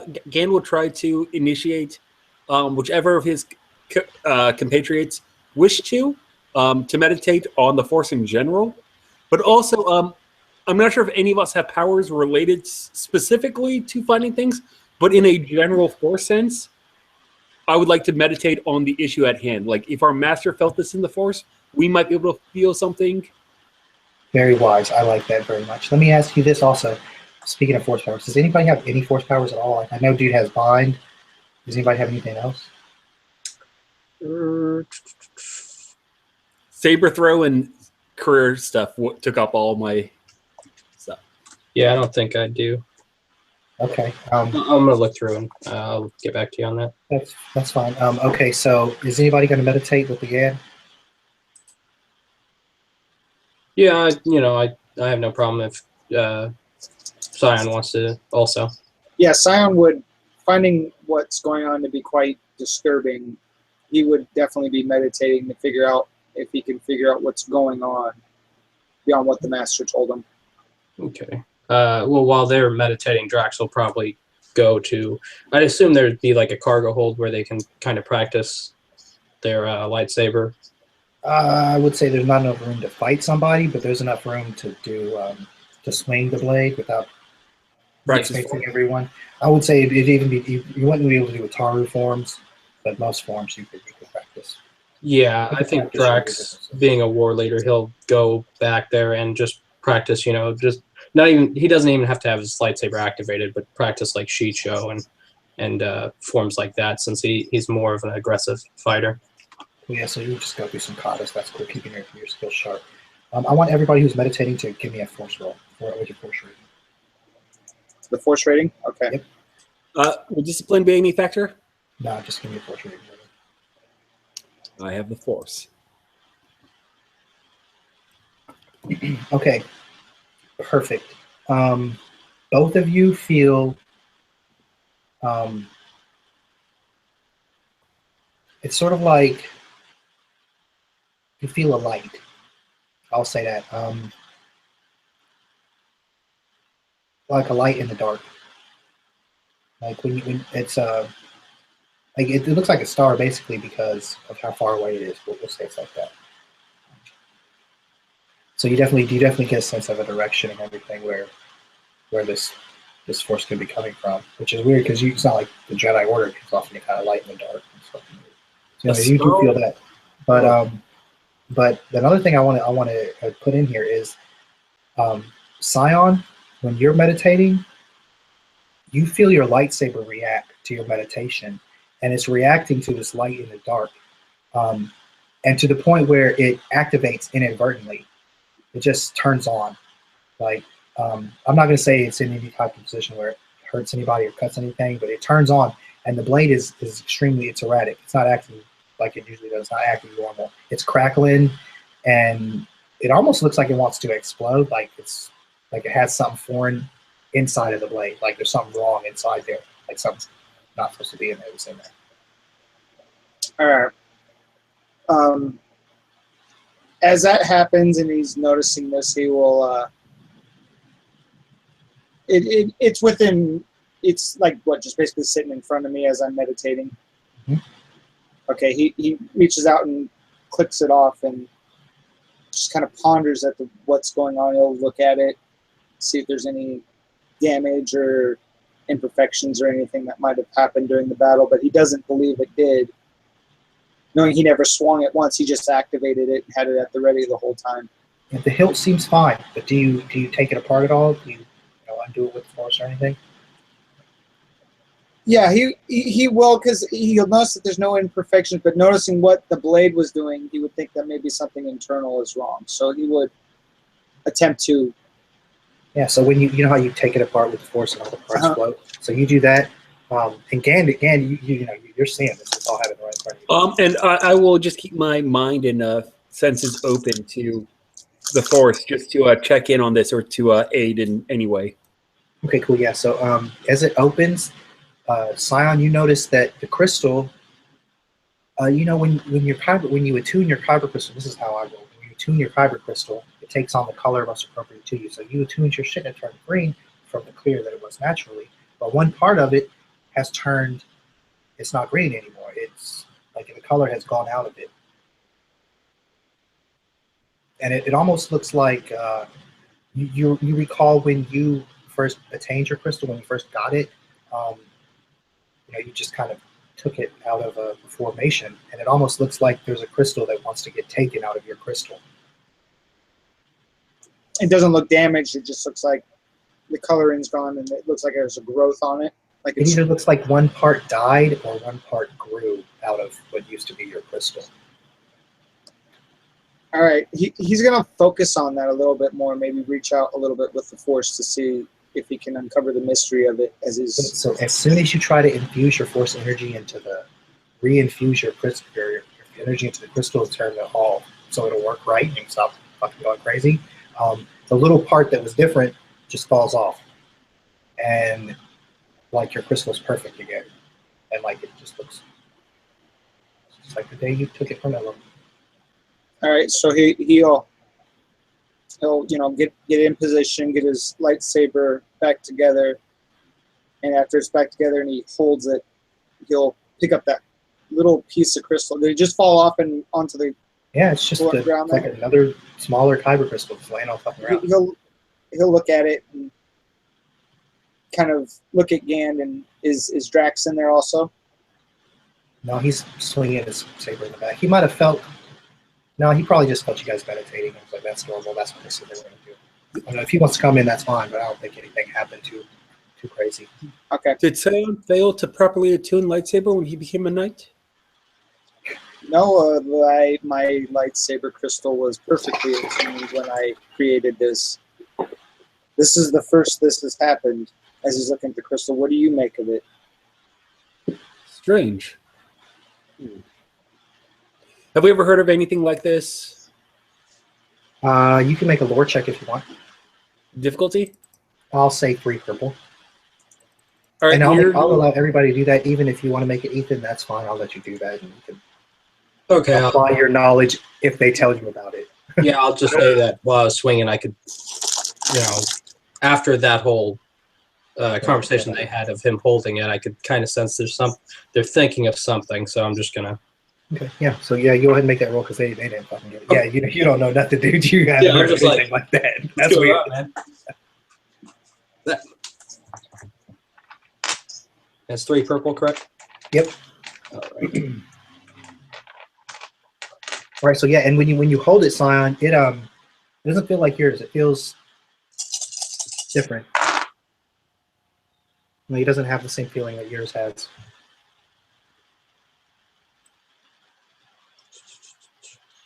Looks like I got only 1 advantage. Yeah. I think I got 1 advantage and a bunch of ones. Okay, well, if you got 1 advantage, that is fucking perfect. Okay, so you get a feeling like a pull. You feel a pull, a strong pull.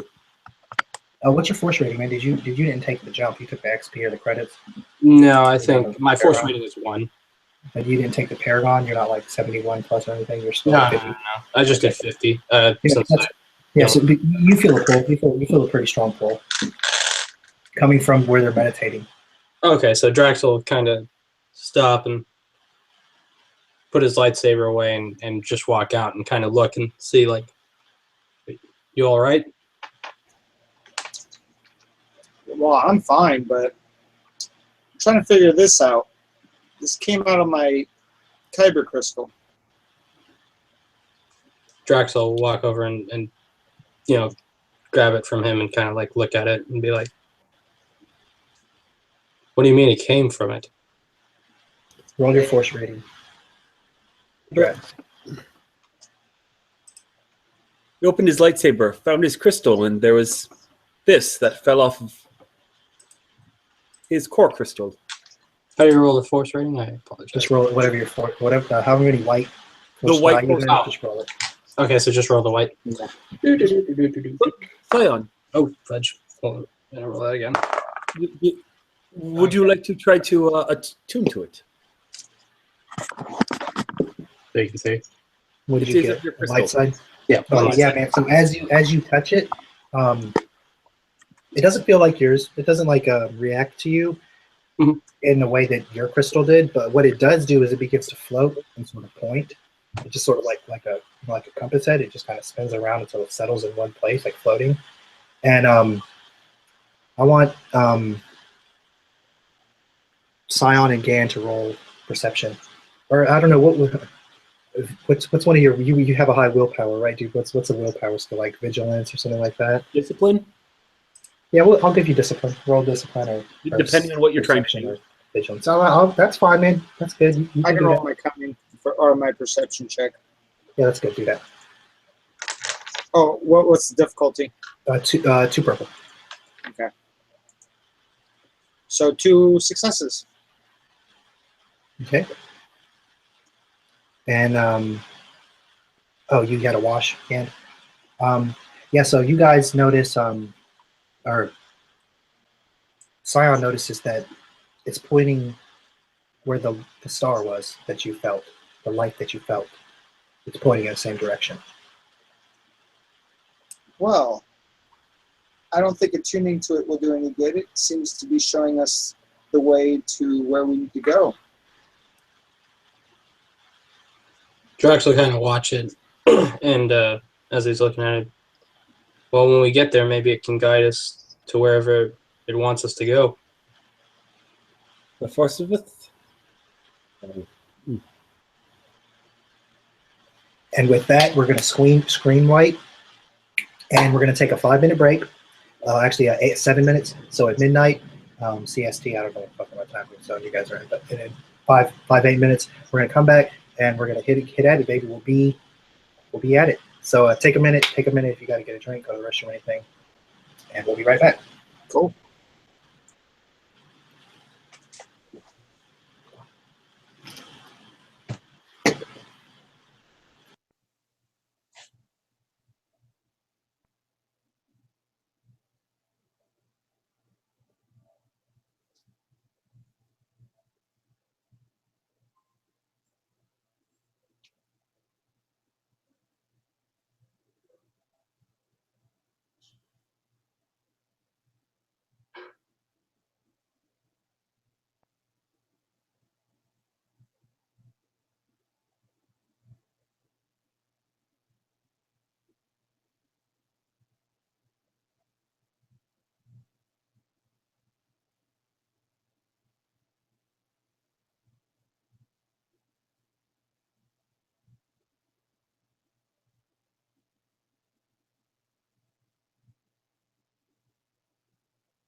So is Chris the only one who actually picked up force powers?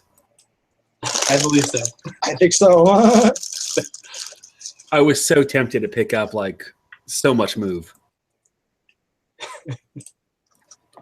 Like 60 points worth of move. That would have been interesting. It might not have been enough to move the Crate Dragon, but depending on how large the Basilisk was, I can move something the size of a speeder. Yeah, I think it's like Silhouette 1. Silhouette 1 is the size of us. The amount of XP. It's 2. Let me see. 2 is about the size of a speeder. Smaller than a starship. Yeah, it's Silhouette 2. So yeah, you could have moved it with a speeder size. That's on a Basilisk? Basilisk is Silhouette 2. Oh, yeah. There's Basilisk in one of the F&D books. Yeah.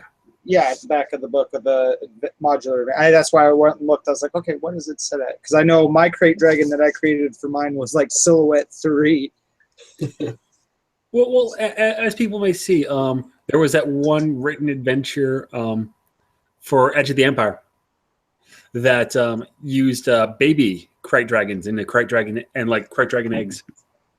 And so you can have them in various age and size.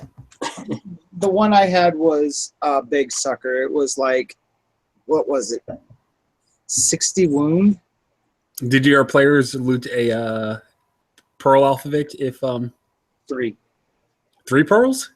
What I did with mine was for the crate pearl, I did a D4 roll to see how many were on there, so they had a chance to get more than one, and they rolled a 3. Or I think I rolled the 3, so they got 3 of them. Yeah, I was going to give you guys the crystal shard off the Crate Dragon, but then the Crate Dragon didn't die. So I'm going to give him this fucking crystal shard. Or let there see creatures out here. We want to save the galaxy. All right, yeah, and let's. You guys ready? Yeah. All right. So, what's up, brother? No, I'm ready. Let's go. All right, cool. Yeah. So, you guys make the navigation is no big deal. You guys make it there in about 3 days. You if you meditate further, you notice the light. It does get a little bit brighter, a little bit clearer. The crystal doesn't really react to you again, though. But when you finally make it to the system, you notice it's a large system. There's maybe nine planets. Lots of them have moons. They're all different kinds of planets. It's pretty big. It's crazy. Life sands are like there's no like hyperdrive. There's no space technologies you can assist. It's basically, it seems like pretty primitive shit. But the signal's coming from the third planet. So you guys head over there. It's a large planet, nice atmosphere, breathable, everything.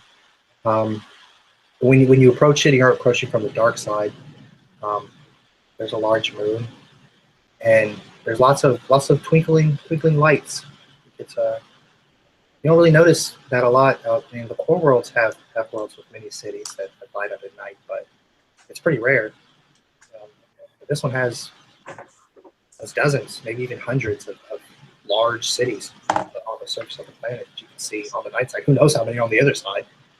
What's the general solar system like? What's the sun?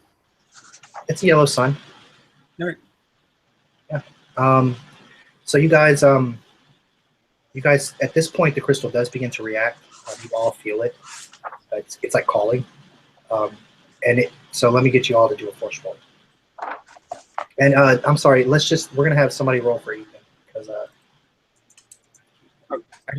you can roll your force die, brother, and just tell me what you get because I don't have to know math on it. But I want to get the math then on those other rolls. So I'm sorry about that. But yeah, go ahead and roll your force die for us. Wow, one light side and a bunch of fucking dark. What'd you get, man? Drex. Oh, just roll my force die? I'm sorry. Yeah, one force Yes. die. Whatever your force rating. Okay. It is 2 light. Oh, great. Okay, so it definitely reacts strongest to Drex, and you know it's that same pull that you felt, but this time it's almost as if something is pulling the crystal. It's not like the crystal is pulling. It's the force is obviously channeling being channeled through that crystal. It's like somebody else is already attuned to it, which is fucking weird because, you know, Scion took it from the cave on Ilum. I mean, it's been in his lightsaber forever. Yeah, I'll tell them what I feel as I'm holding the crystal. It seems like its owner, which is not you, Scion, unfortunately, wants its crystal. It's wanting to go to something or someone. That's what I kind of thought when Yan asked me if I can attune to it. It was kind of a sense that I wasn't able to. That is odd, though, that my crystal produced another crystal that is attuned to somebody else. Does it look like a clear crystal to us at the moment? Indeed, it does. And if you guys want to make a perception check, that would be fine, and I'll make 12 against 3 purple. If you were investigating the crystal a little bit further, just by physically looking. Can we look non-physically? Yeah, I mean, you can re-roll your force die if you want to. That's fine. Okay, You want to try I'm to gonna reach use into it. one of my, I guess they're talents. It's called Uncanny Senses. Adds a boost die per rank of Uncanny Senses to all perception checks. Cool. So, there's how many purple again? I apologize. 3. 3, yeah. 3 purple. Perception. 1 green, and 1 blue. Okay.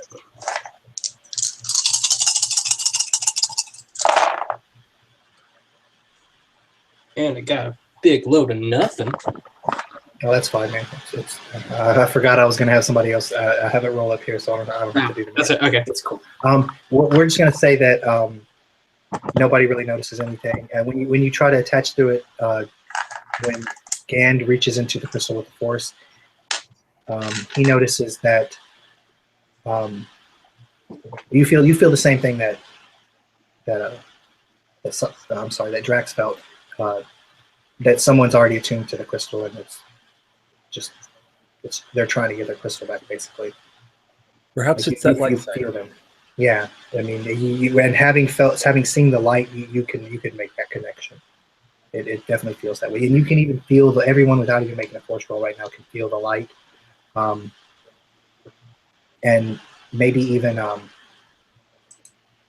you can't tell if it's the sun glinting off the planet or not, but it almost looks like there's a light emanating from the northern pole of the planet. And that's where the crystal's drawing you towards. So you guys approach that, and the crystal, like it kind of raised up in his hand and pointed like a compass, I said. So it's leading you right to it. And when you get to a certain point over the north pole of the planet, it's very frozen. It doesn't even look like there's a fucking continent here. It just looks like ice. But the crystal begins to spin at a certain point. And so, you pass it, it turns around, you find a spot where it's just spinning. But you look down, it's just ice. You can't see anything.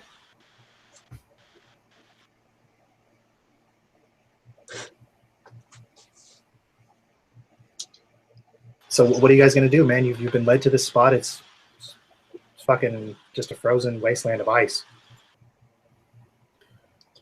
Can we see if there's any cave structures or things like that around us?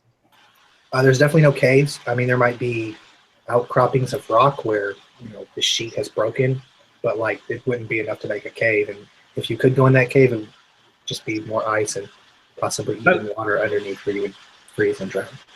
Pilot, was there anything on our approach, anything in the orbit or defenses in this area, settlements in this region? He laughs and he says, "There's some primitive scanners. I don't even think they could pick us up with our shields on. I mean, for all their bright lights, these people have nothing." Interesting. Do you think you can put Gan down safely here? He says, "Sure. If you want to land on a bunch of ice, it seems thick enough." And so he looks back and says, "So do you want us to land?" And he's ready to go. He's ready to flip the switch and put the landing shit on.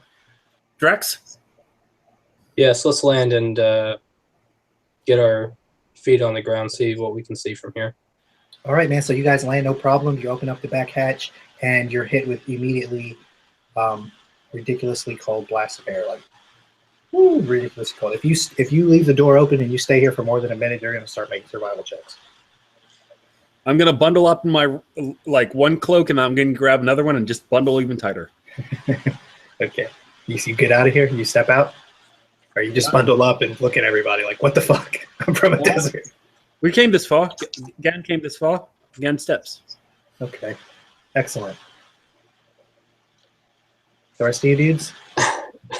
Yeah, Drax is gonna, with his armor on, he's gonna try to bundle up what's left of the robe and go out and follow Gand.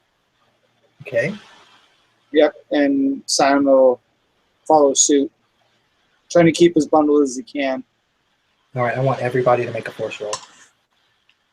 And I'm going to, you can actually go ahead and make yours, Drax, and just tell me what you make, because it's no math on that. Who has the crystal? Drax does. I got one black or one dark side. Okay. So, Drax, you feel lust, this crazy lust. It's like weird because it's not like a sexy lust. Yeah. I guess that's like a connotation, but it's more of like a lust for power. You never felt anything like it before. It's kind of ridiculous. Scion, you feel like the sadness and loss, almost like the end of a life is what you feel. And like it's weird because like there's joy, because it was like, you know, it's not like the bad kind of loss, but the loss and the sadness that is from you. Like you're feeling this outer joy at this loss of life, but like how it interacts and reacts with you is like it's a personal loss for you. Okay. And it's strong. That's why you got the two. So it's like you feel that quite strongly. It affects you. And Gand, you feel a sense of community. It reminds you, just like what you used to feel, or what you would remember of feeling with the Gand, your people. You feel a strong sense of belonging and like, just people who love each other and work together. You know what I'm saying? So you feel that. And, go ahead. And Gand also belonged to Jedi Order, and Gand has these two. Well, that's true, but the Jedi don't have the same type of love, because they don't have that feeling of possession. Like their feeling of loss is not the same, because they can realize like, oh man, they just went through the Force, and I can still feel that. Like it's a stronger emotion that Jedi's would tend to feel. That's all I'm saying. But yeah, man, yeah, I'm not trying to downgrade your ties to the Jedi Order. I'm just saying this is a stronger tie, like a blood tie. That's good. So, anyways, yeah, but the crystal is pointing now in a smaller direction, and you feel like that beckoning, the feeling that you feel is like it wants you to come on, like it wants you to come home. Let's travel before we let my respirator freeze. Let's go. Yeah, so do you want to like go in the direction that you felt, Gand? You just had a strike off in that way. You came off first. Does the crystal seem to coincide? You can turn and look at it, and if you did, it would be pretty much pointing the way. It's still kind of spinning. Seems like you're kind of in the place you're supposed to be, but it's fucking. You can't see shit. It's just a fucking frozen wasteland. Gand takes a few leading steps and keeps an eye on how far back it is, because worst case scenario, maybe there might be some thermal cloaks on the ship, but yeah, fair enough. Okay. Yeah, and the moon is bright. The cloud cover is there's not hardly any cloud cover. It's just bitingly cold, ridiculously cold. And as you begin to take steps, you hear like bells. You hear this ringing of bells. Just everybody hears it. You can't see anything. You just hear this ringing of bells. Got Careful. all around you, like completely surrounding you from all directions. Careful, locals. Locals. And he'll look around and it doesn't see anything. There's no like city lights or nothing. It's just Oh yeah, dude, it's just ice. As far as the eye can see to the horizon, you can see all the way to the fucking horizon. don't see anybody that could possibly be around here. He's looking at just miles and miles of ice. This is very strange. Okay, now I want you guys to roll. Go ahead if you have something. Go ahead, jump in. Oh, no. Just elaborating on the strange. Like, who knows? The galaxy is filled with mysterious places. It might be the wind going through caves, causing bell-like sounds. Many things. In fact, maybe crystals call out to people with different senses. As you say that, it sounds like you hear children singing. Okay, now that's strange. All right, I want you guys to all roll perception with your force die. Difficulty? We're gonna do 2 difficulty, and go ahead and just tell me what your perception is. Travis. Perception is 1 yellow, 1 green, and then that blue for that uncanny sense. And then my force rating is 1. So you got 2 failures, an advantage, and 2 light sides. Okay. Okay, so all of you, shit. The first person, I have a mouse over this to see who rolled what. Okay, so Gand is all over it. Gand, you start to see stuff just kind of shimmers into your view.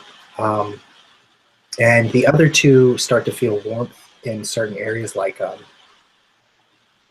it's still cold, super cold where you are, but you know how like there's a fire somewhere, you're like outside and there's a fire, you can tell like where the fire's coming from, like the warmth coming off of it, so you feel like fires. You can't see anything, but Gan sees structures, like nice little huts, like beautiful little huts. They're all Christmassy. They have like candy canes and like little Christmas huts, baby. And there's a bunch. There's like rows and rows of them. Careful. It's like Gan Christmas sees settlement. village. Might be illusion. And yeah, and the feeling of beckoning that you were feeling was coming from a gigantic structure that you guys were hovering over earlier. The ship is basically right closer. You're walking away from it. Well, you weren't walking. You know what I'm saying? Like you weren't walking away from it. You're walking towards it, but it's anyways. Yeah, there's one giant structure. So. I don't see anything, but I do feel something. So there must be something to this. Drax, you feel it too? Do you see anything? And Drax doesn't see anything, correct? No, man. All you do is feel those warmths, those spots of warmth, like fires are there. No, I only feel warmth. There is something this way. Follow Gand. Careful. And as you say that, Gan, somebody comes out of the large building, followed by some shorter people, and everybody sees him. You guys all see a guy just appear. He like just walks out of air. Super weird. And he's fat. He's like he looks like a fucking hut, basically. I mean, if I wanted to make Santa a hut, he would be, but I mean he's as fat as a hut, a well-fed hut. And he's dressed in red and white. He looks like a festive guy. He's got a big white beard. You know, you might have an idea of what he looks like in your head. I'm imagining an older bearded version of the guy who stood in for Jabba the Hutt in episode 4. Oh my God, you're totally right. Yes, if that guy like turned into an Italian mobster, and grew a Santa beard, fuck yeah. Oh, and he's followed by maybe like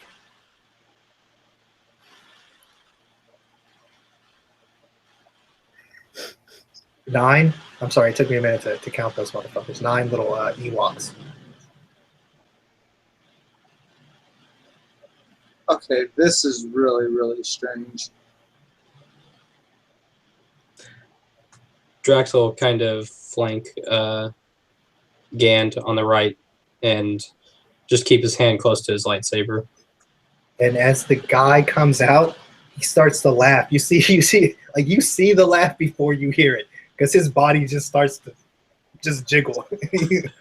Ho ho ho! You've made it, my friends! And he comes strutting up, all jolly and fat, and he like basically just picks up Gand and hugs him. Like, if you don't oppose him, he just gives you a big old hug. He puts you down. You're gonna look back and forth. They're fluent in basic. The Ewoks come up and they start. They're like, Ewoking around you, and excuse me, I got a cough. He looks at Drax and he nods gravely. Santa. He kind of nods gravely. Then he gets a smile, little smirk, and he grabs you up and he hugs you. And then he looks at Scion and he gets a real concerned look on his face. He looks at you crazy, and when you look at him, man, let me get you to roll a perception with the Force die. Okay. Difficulty. 2 purple, 3 purple. No, let's make that 2 purple and a red. All right. Oh shit. Okay, man. So yeah, that feeling of loss that you felt, it's like a feedback loop of what's the proper word? I want to say service, but that's like not a. It doesn't have enough dark side. Maybe recompense. Okay. Let me say that. It's like he has this weird. It's like a duty. Okay. Just like just looking at this guy, you just feel like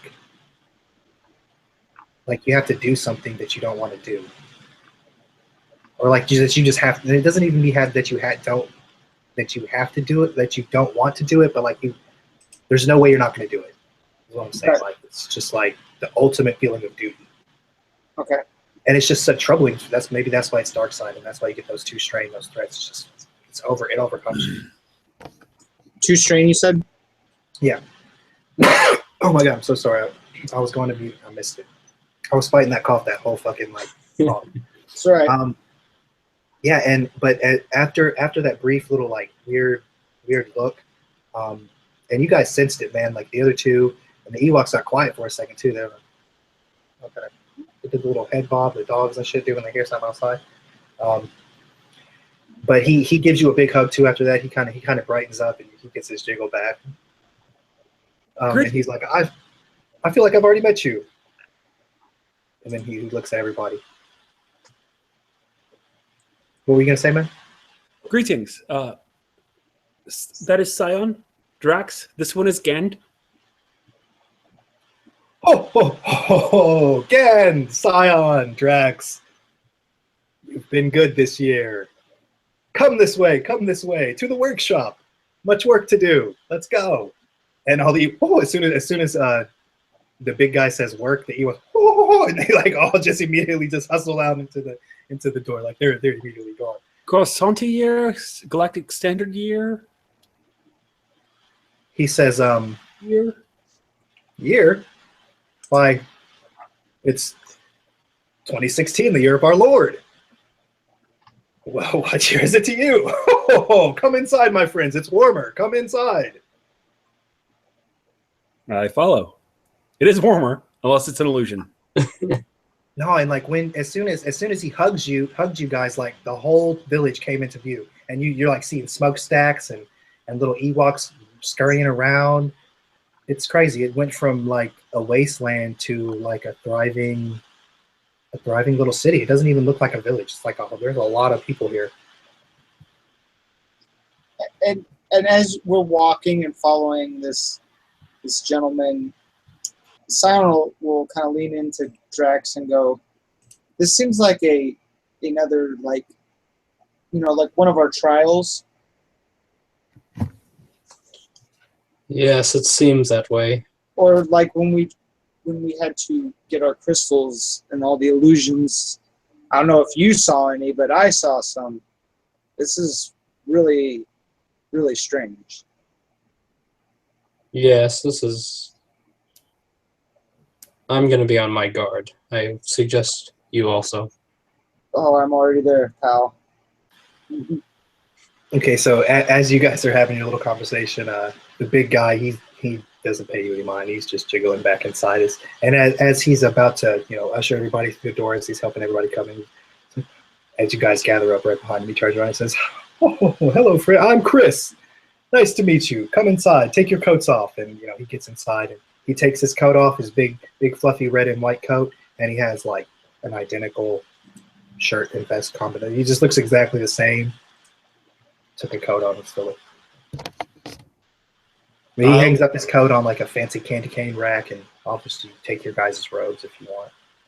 Again, follows suit of taking off one set of robes but leaving on the other set. He nods approvingly. I did say I doubled up. Yeah.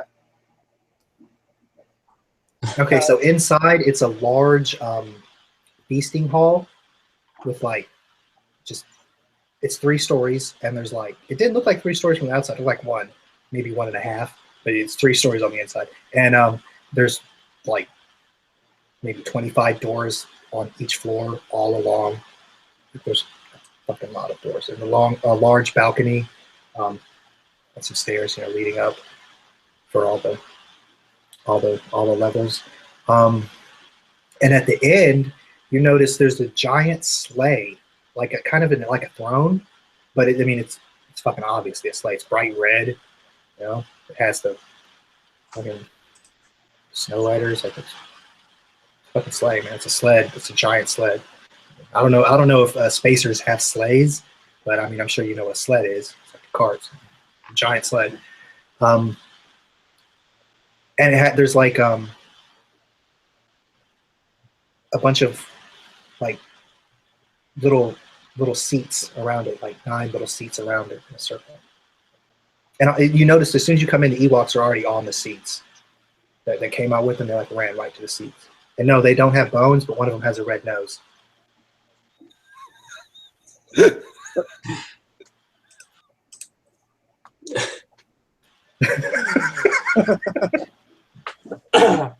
Okay, so Chris comes in and he says, welcome, my friends, and you say he's taking your coats, and he keeps fucking saying that because he's like really excited to see you guys, and he like leads you to the banquet table, which when you first walked in, it looked like it was empty, but now all of a sudden there's like food all over it.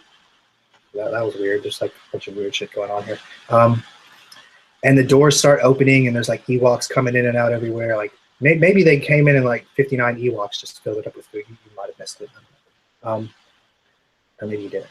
Maybe it was magic. So yeah, he sits you down.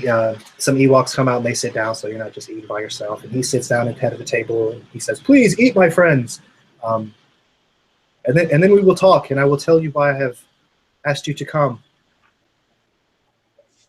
And he kind of gets serious for a second when he says that, but then you see him shake his head. He's like, "Oh, ho, ho," and he immediately just starts just demolishing the food, like Goku. You guys have seen Dragon Ball, right? Like that boy's putting it away, and there's this Ewoks bringing him steady plates, and he's just putting it away. And it's all sweets, man, candies and cakes and pies, and he's got food for y'all, like regular people food. But that boy has nothing but sweets and cakes and candies. Well, I'm in a strange alien planet, so I don't know what this stuff is, and I got strange alien metabolism, so I'm like gonna just take my time poking things. He has clean water as well. Actually, you know what, dude? I don't know what Gand need, but he has whatever like sustenance you have, like sugar water. I don't know, like whatever you need. I forget if he just had like a random alien food just on his table. I'll be like, no, he doesn't have food for you, but he definitely has a liquid that you can ingest healthily. Maybe you had to tell someone to get that, but they're going to get you set up. Sion will take a seat, and he'll take bites, being polite to being a guest. It's the best food you've ever tasted in your life. You kind of feel like after you taste into it, it's kind of like all other food can't taste after it. It was so good. And as he's not gobbling the food, he's slowly eating, and just looking around, and he'll look to this fella and goes, well, we got a sense that there was something that needed to be done here. Possible fear. And speaking of sense, like the light, you're inside of it. It's like it's the warmth is not only like heat warmth, it's like the light side is bathed with this place. It's like a light side virgins.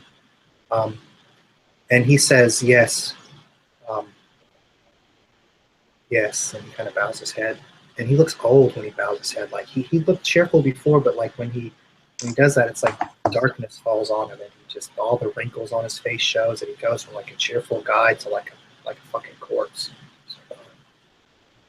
But you know, he brushes it aside. He starts to eat more candy. He turns pink again, and he says, "Yes, there's a stranger on my planet.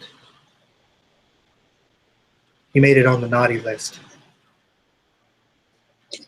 the top of the list." And at that, Simon will raise an eyebrow, going, naughty list. He says, "Yeah, I think you guys call it something else, but yeah,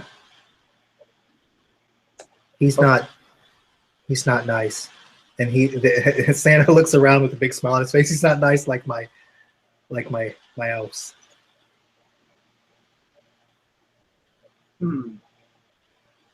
Well, can you describe who this individual is?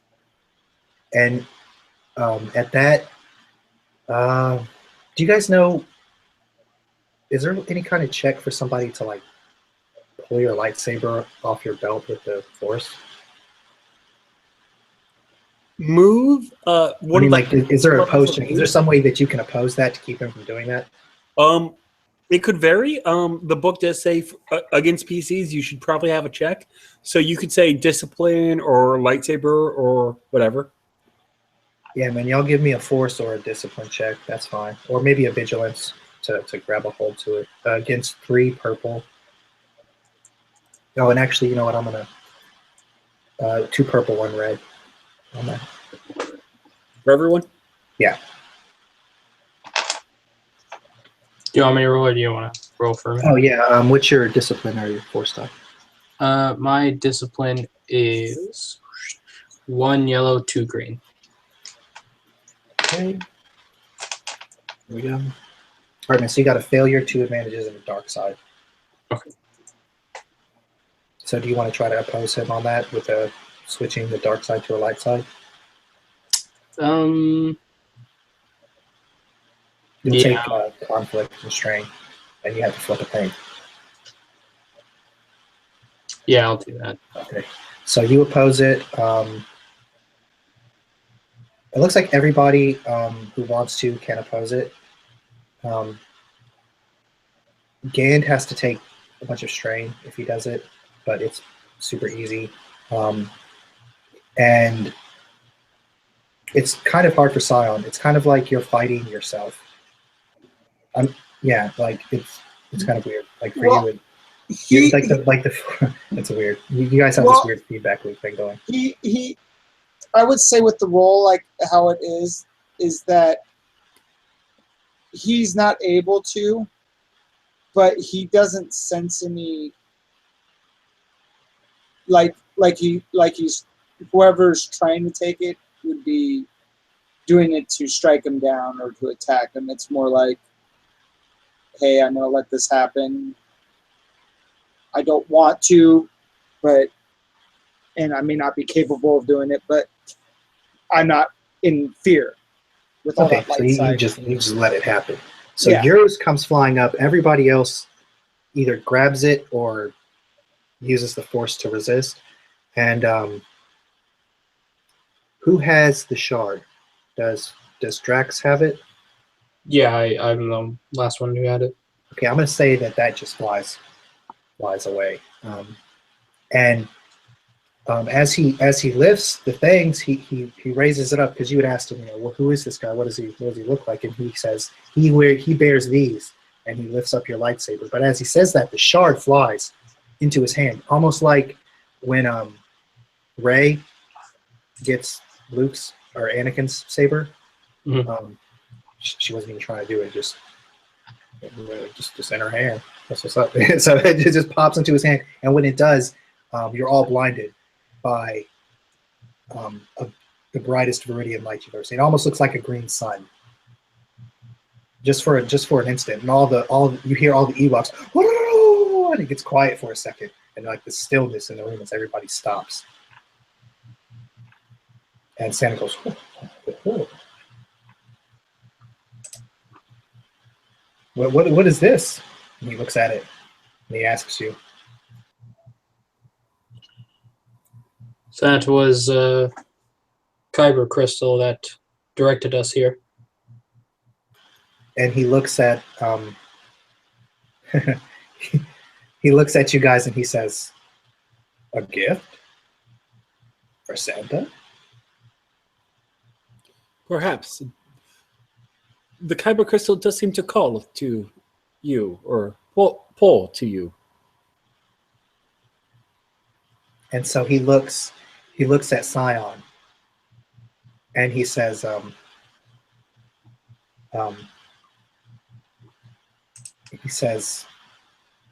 not sure if this is mine or yours."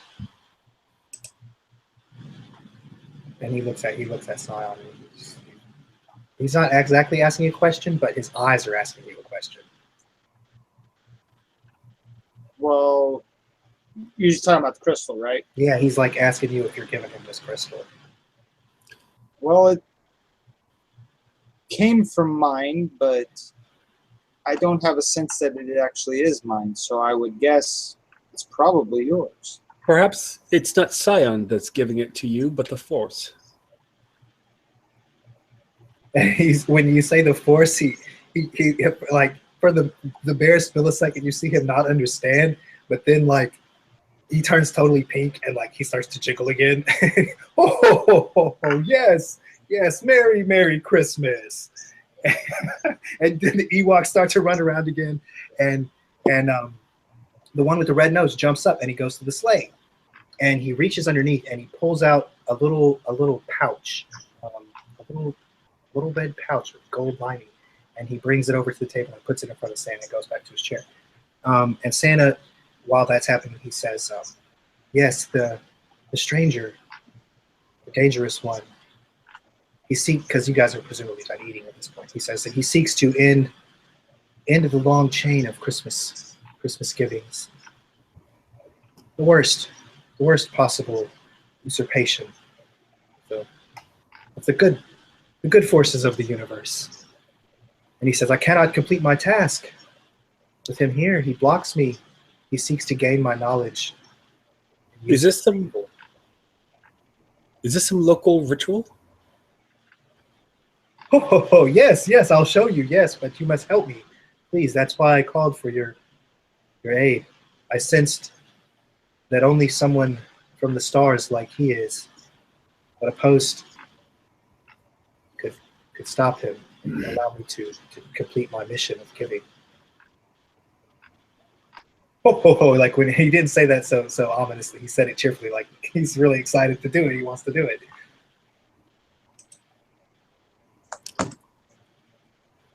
So this is still kind of on the narrative sense, but can I take a moment to, like at this dining table to focus in on the Force, see how I feel about the light and the dark at this location around these people? Yeah, man, sure. How do you want to do that, man? Discipline or Force check or whatever. Oh yeah, man. I'll go ahead and let you do that. I'll discipline, and I'll give you 2 purple and a red. All right. Because I feel like you're trying to go deep. I mean, I'm trying to see right? how I feel about the situation. I might not get anything like that answer. Yeah, I'll say that all you really feel is just like this mad, just like it feels like the light side, man. Like I guess I'm not sure at this time if the Temple on Coruscant's been rebuilt and you guys can't go there, but like no, that actually was a dark side version. I don't know. You've never felt anything like this, man. It's you can't really get a sense for the Force because the light side is just drowning out everything. Just too strong. If I'm getting the sense of light side, then I'm happy. At least, I hope.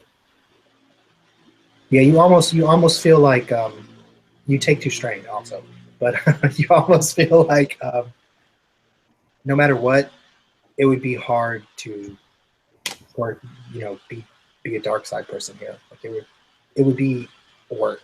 You have to be dedicated.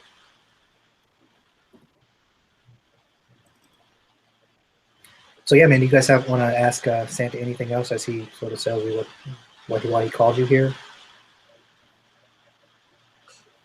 Drax will ask him, where is this individual, so that we may stop him from stopping you.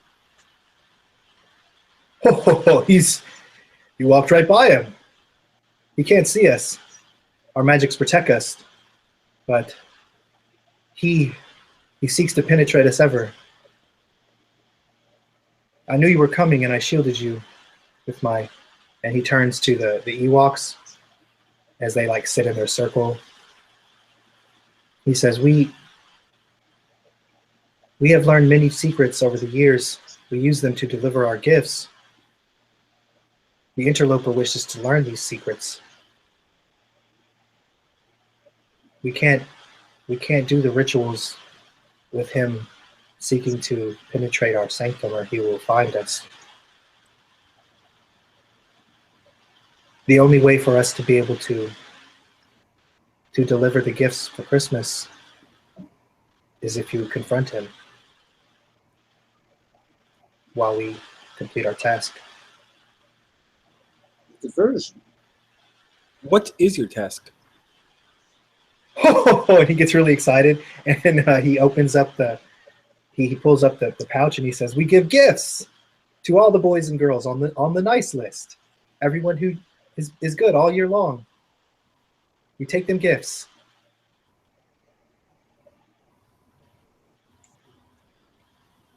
And he looks dead at Scion in the eye, and he says, "A noble task indeed." And he smiles very big, and he like eats a candy cane. Well, Drax, what do you think? Drax will look at Santa and say, could I speak to my associates in private for a moment? Of course, my friends, of course. And he beckons to the nearest door on the right side, of its right side. And he says, "Please." And one of the Ewoks gets up and sort of beckoning you to go through that door. Okay. Drax will get up and go over there. So when the Ewok opens the door, inside the door, and like a couple of Ewoks come running out. It's just a little workshop. They're just in there making toys and stuff. I check for droid making materials. No, it's just like wood and paint, little bits of plastic and stuff. So, Drax, what do you think? As unknowing as I am right now, I think we should help him defeat whoever this is that's trying to stop him. I agree, whether this is an illusion of the Force or reality, either way, it's some trial we need to face. And we are sworn to protect those who are not capable of facing the dark side of the Force. And protect whatever this essence of the light that we feel. Exactly. All right, that's settled. We'll help him. And the worst that could happen is that this is all one big illusion and another trial we must face. Let's hope that it is. Must confront this challenge. Yes. Yes. Let's inform him of our decision.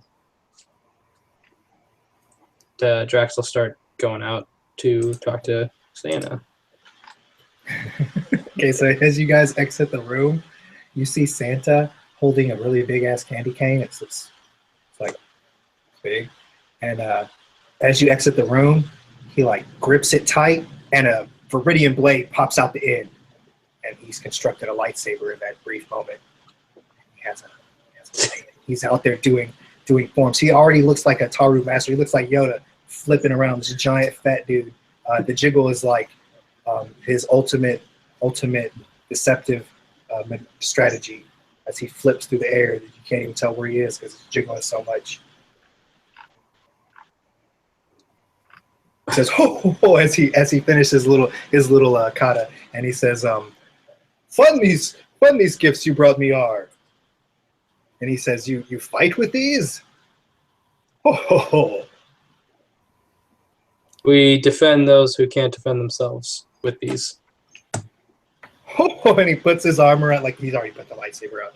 He puts his arm around you. Oh yes, very good, very good. That's what we need you for. Ho, ho, ho. And he starts walking up towards the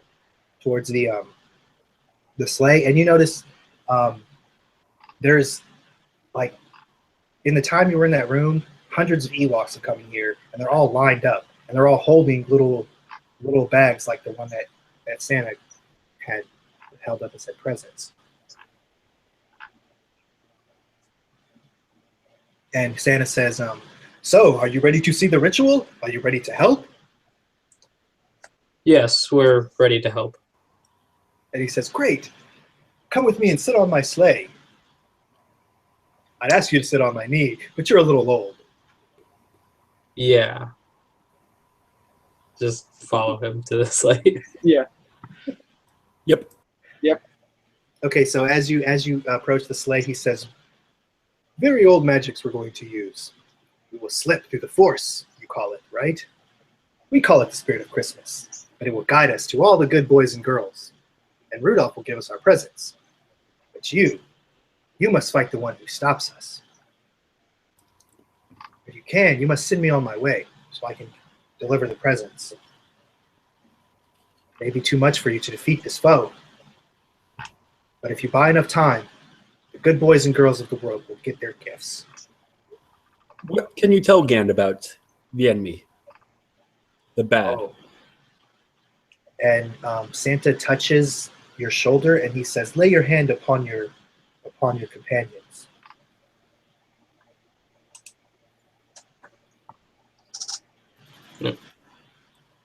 Gand extends his hands to his associates. Okay, so Santa's vision is clouded, y'all. Santa's vision is hella clouded.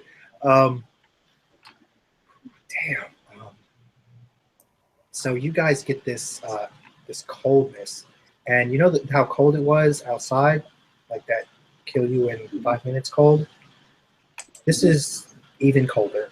It's like the depth of space, and you feel it like cutting you, and you feel like just your entire body's getting lacerated and eviscerated, and before like it starts to hurt, and like as soon as you think you're about to pass out from the pain, you see these yellow eyes, and you hear this voice in your head that says, "I found you." And then Santa takes his hand off you, and he says, "Ho, ho, ho, ho, ho, ho, ho. Now you know. You must stop him before he stops Christmas. Can you do it, young knights?" We must. Drax is like, yes, we will do everything we can to stop him. Gand is curious how much Chris knows. "Of what, my friend? Of what, my young elf?" Chris called Gand and rest knights. "Yes, your master, a strong spirit of Christmas, said they were going to dispatch knights, and here you are armed with blades. Surely you are truly knights." Very true, Chris. "Yes. The great force of light I sensed and reached out to said it was going to come, but that you would come first. And we are out of time. Christmas is this night.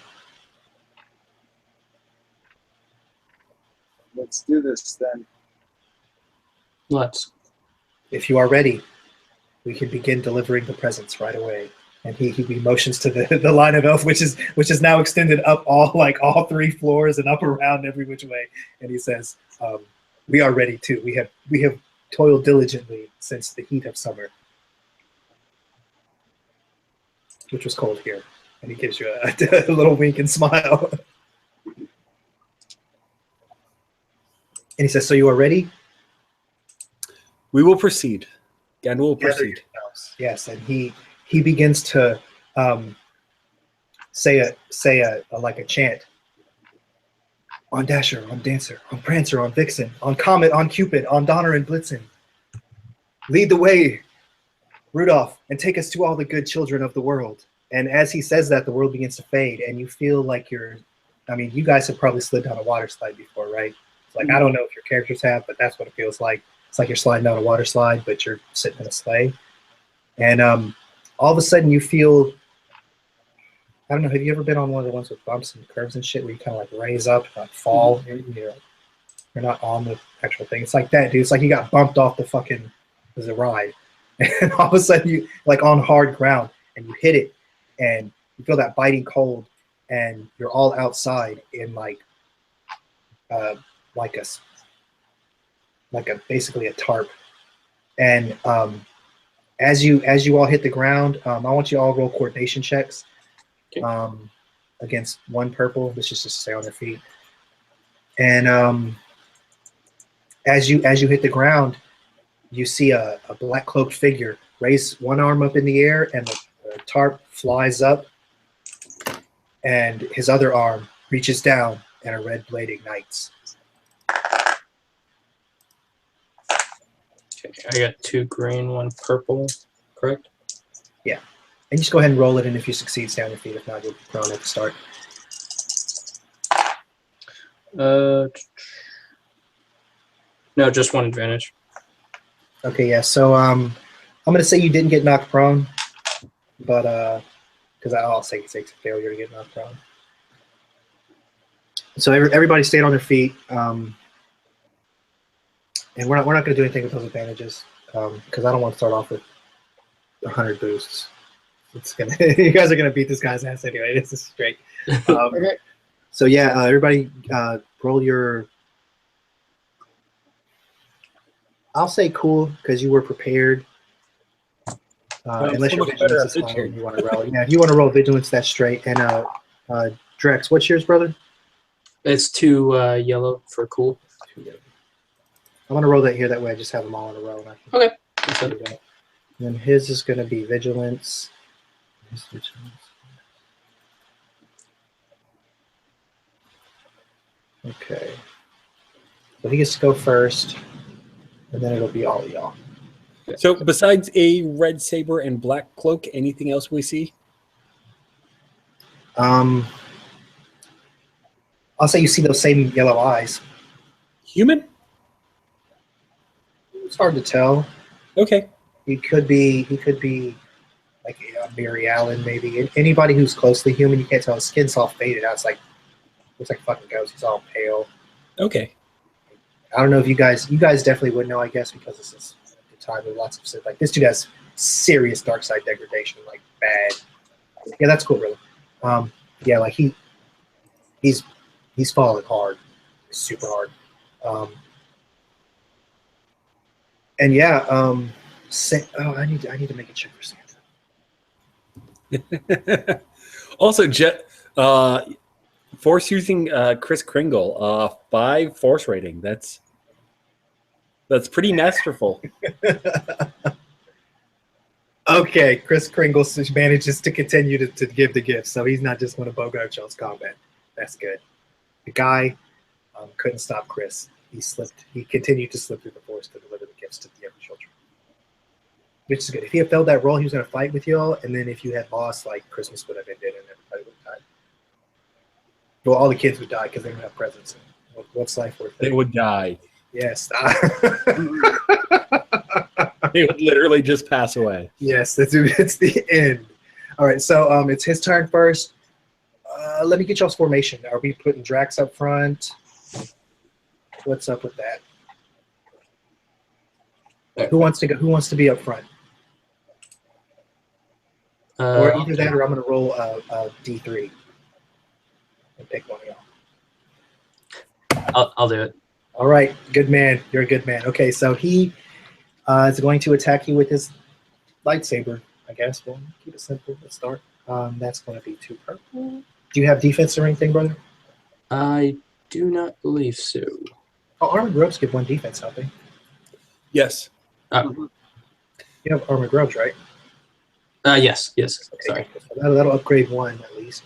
But this guy is not the bitch. Oh my god, is that for real? What?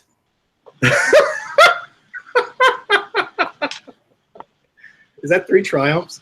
That's 2 Yes. triumphs. Is that like a triple crit? Is that what that is? What the fuck is 3 triumphs? It chops off my head. God.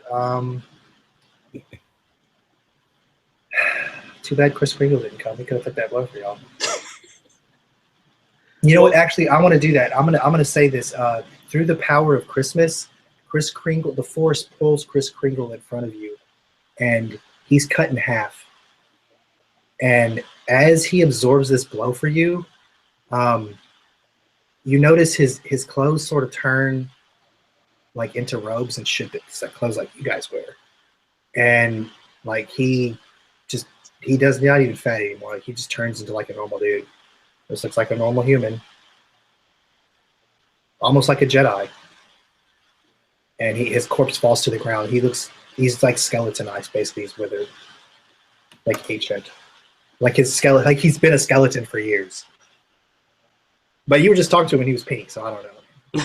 Just saying, that's what happened.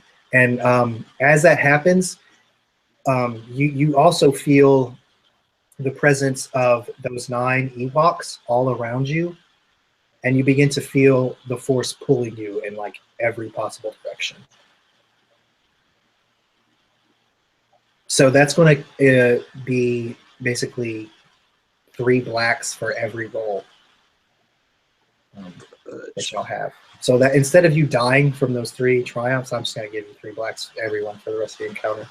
Okay. And now if you don't defeat this guy, like, damn, that was a sick-ass roll. Santa will be done. And it's y'all's turn. Holy fuck. What? You want me to Noting go that first? this guy's using 6 characteristics. Ow. Yeah, Right. yeah. I told you he was no punk bitch. All right.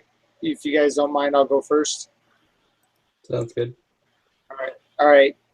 At seeing that, Scion's gonna move out with the Force and try to restrain our little Sith buddy here Okay. with the bind. Does he have anything that can block it, suppress it? No, he is not. Sweet. And that's all I needed. Got him. I got him. So with that, Scion reaches out with the Force and holds this Sith right in place. And as he's holding him, he twists his hand and he looks to you guys and go, take him down now. And as you say that, you hear in your head Chris Kringle, and he says, ho, ho, ho, ho, ho. But just you heard that. All right, so Just who's me? next? Yep, just you, buddy. All right. All right, I am going to attack him. That's 2 purple.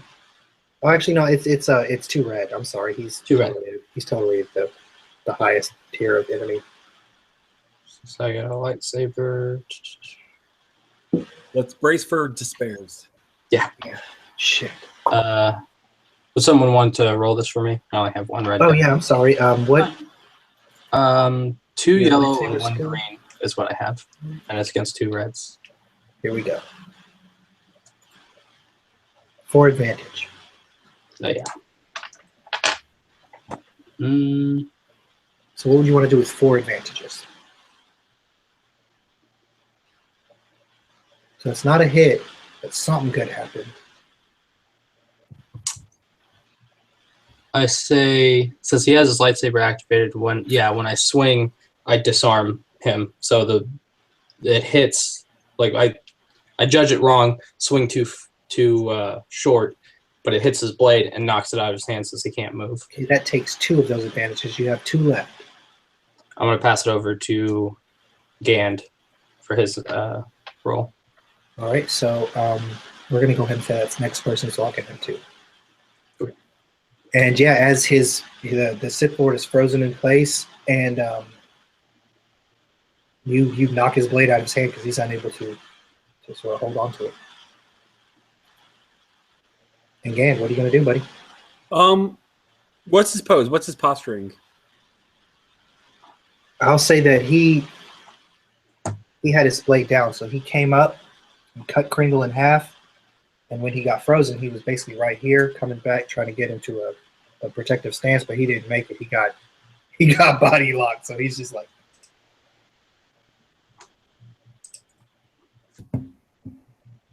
Did you see how I was posed up? Yeah, roughly. Yes. So arms a pretty decent distance away from each other. Yeah. I'm just trying to ponder how physically or how socially or whatever I do proceeding with this. Even if just narratively, Gan will take a few steps up, gesturing to the frozen figure. You kill the master. Ritual's done. There's nothing to take here.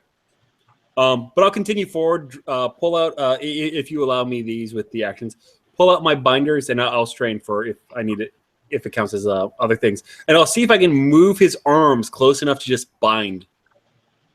He's probably badass that it won't take. Yeah, I'll say if Sion will allow that, his force, if he'll like help you or not hinder you, then you can do that for sure. I mean, I don't know why the fuck he would, but I don't know. So I'll put that on Sion, man. Like, are you gonna let your dog lock him up, or are you gonna keep him locked solid? If you hold him in place with the force, I mean, like, it's up to you. Yeah. He would look to Gand and go, "What are you doing?" He is unarmed. Actually, you know what? You know what? With that, no, I will give up my attempt to bind this figure through mechanical means. I'll just pick up his lightsaber. I like it. Okay. It's on the ground. I'll just pick it up. Okay. That's a bet. So you have his lightsaber. That's at least one maneuver. And I'll say you took incidentals for your step up and talk. So you still have an action if you want to take one, or you can just pass it or hold it. As long as we can pass the boost die, since no actual checks were made, I'm good. Yeah. All right, good deal. So the next person has 2 boost dies, and that next person is You'd be back guy. Yeah. So he's frozen, and then it goes back to so his eyes just light up with fury and rage of. Actually, you know what? Does bind keep him from taking actions, or just keep him from moving? Bind is okay. Let me. Usually restrains an enemy, preventing the target from acting, but it only runs one round. So after his turn, he would be unbound unless if I do another bind on him again. So he can't take an action. Right. Well, he can't do shit then. I mean, Hal's going to have him at least blast some force lightning in it somewhere. I mean, you got him locked down, baby. So it's back to y'all, man. And you have his blade. Do you want me to keep him bound? I mean, I'm asking my players, or should we let him? I mean, since we had, my character's kind of just thinking of cutting off his arms so he can't do anything. But Well, all of you know that you can kill this guy. Like, there's no rehabilitation for this level of falling to the dark side. Oh, okay. So we do feel that, Oh yeah, dude. Like, this dude's but I feel good at him. I know. No. like, no, there's none of that, buddy.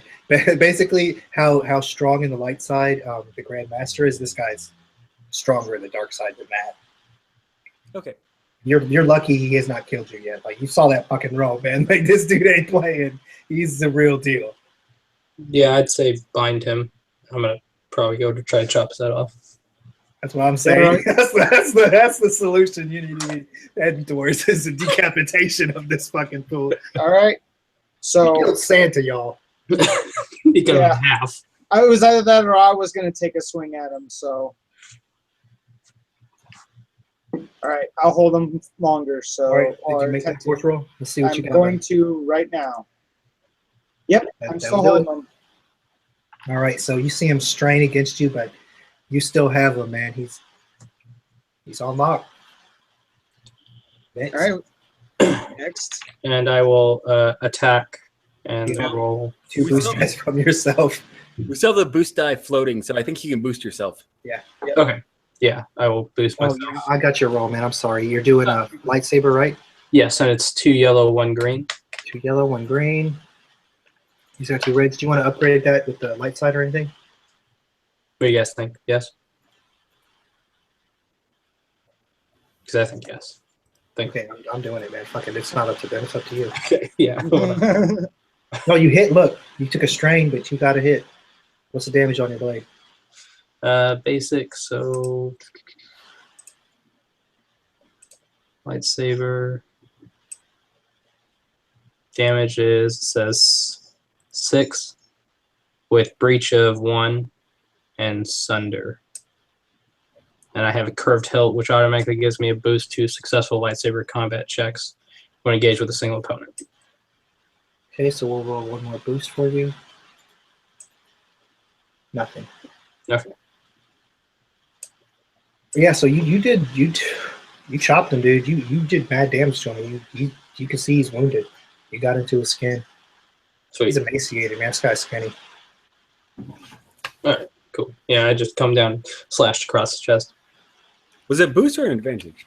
Oh, I think it was advantage.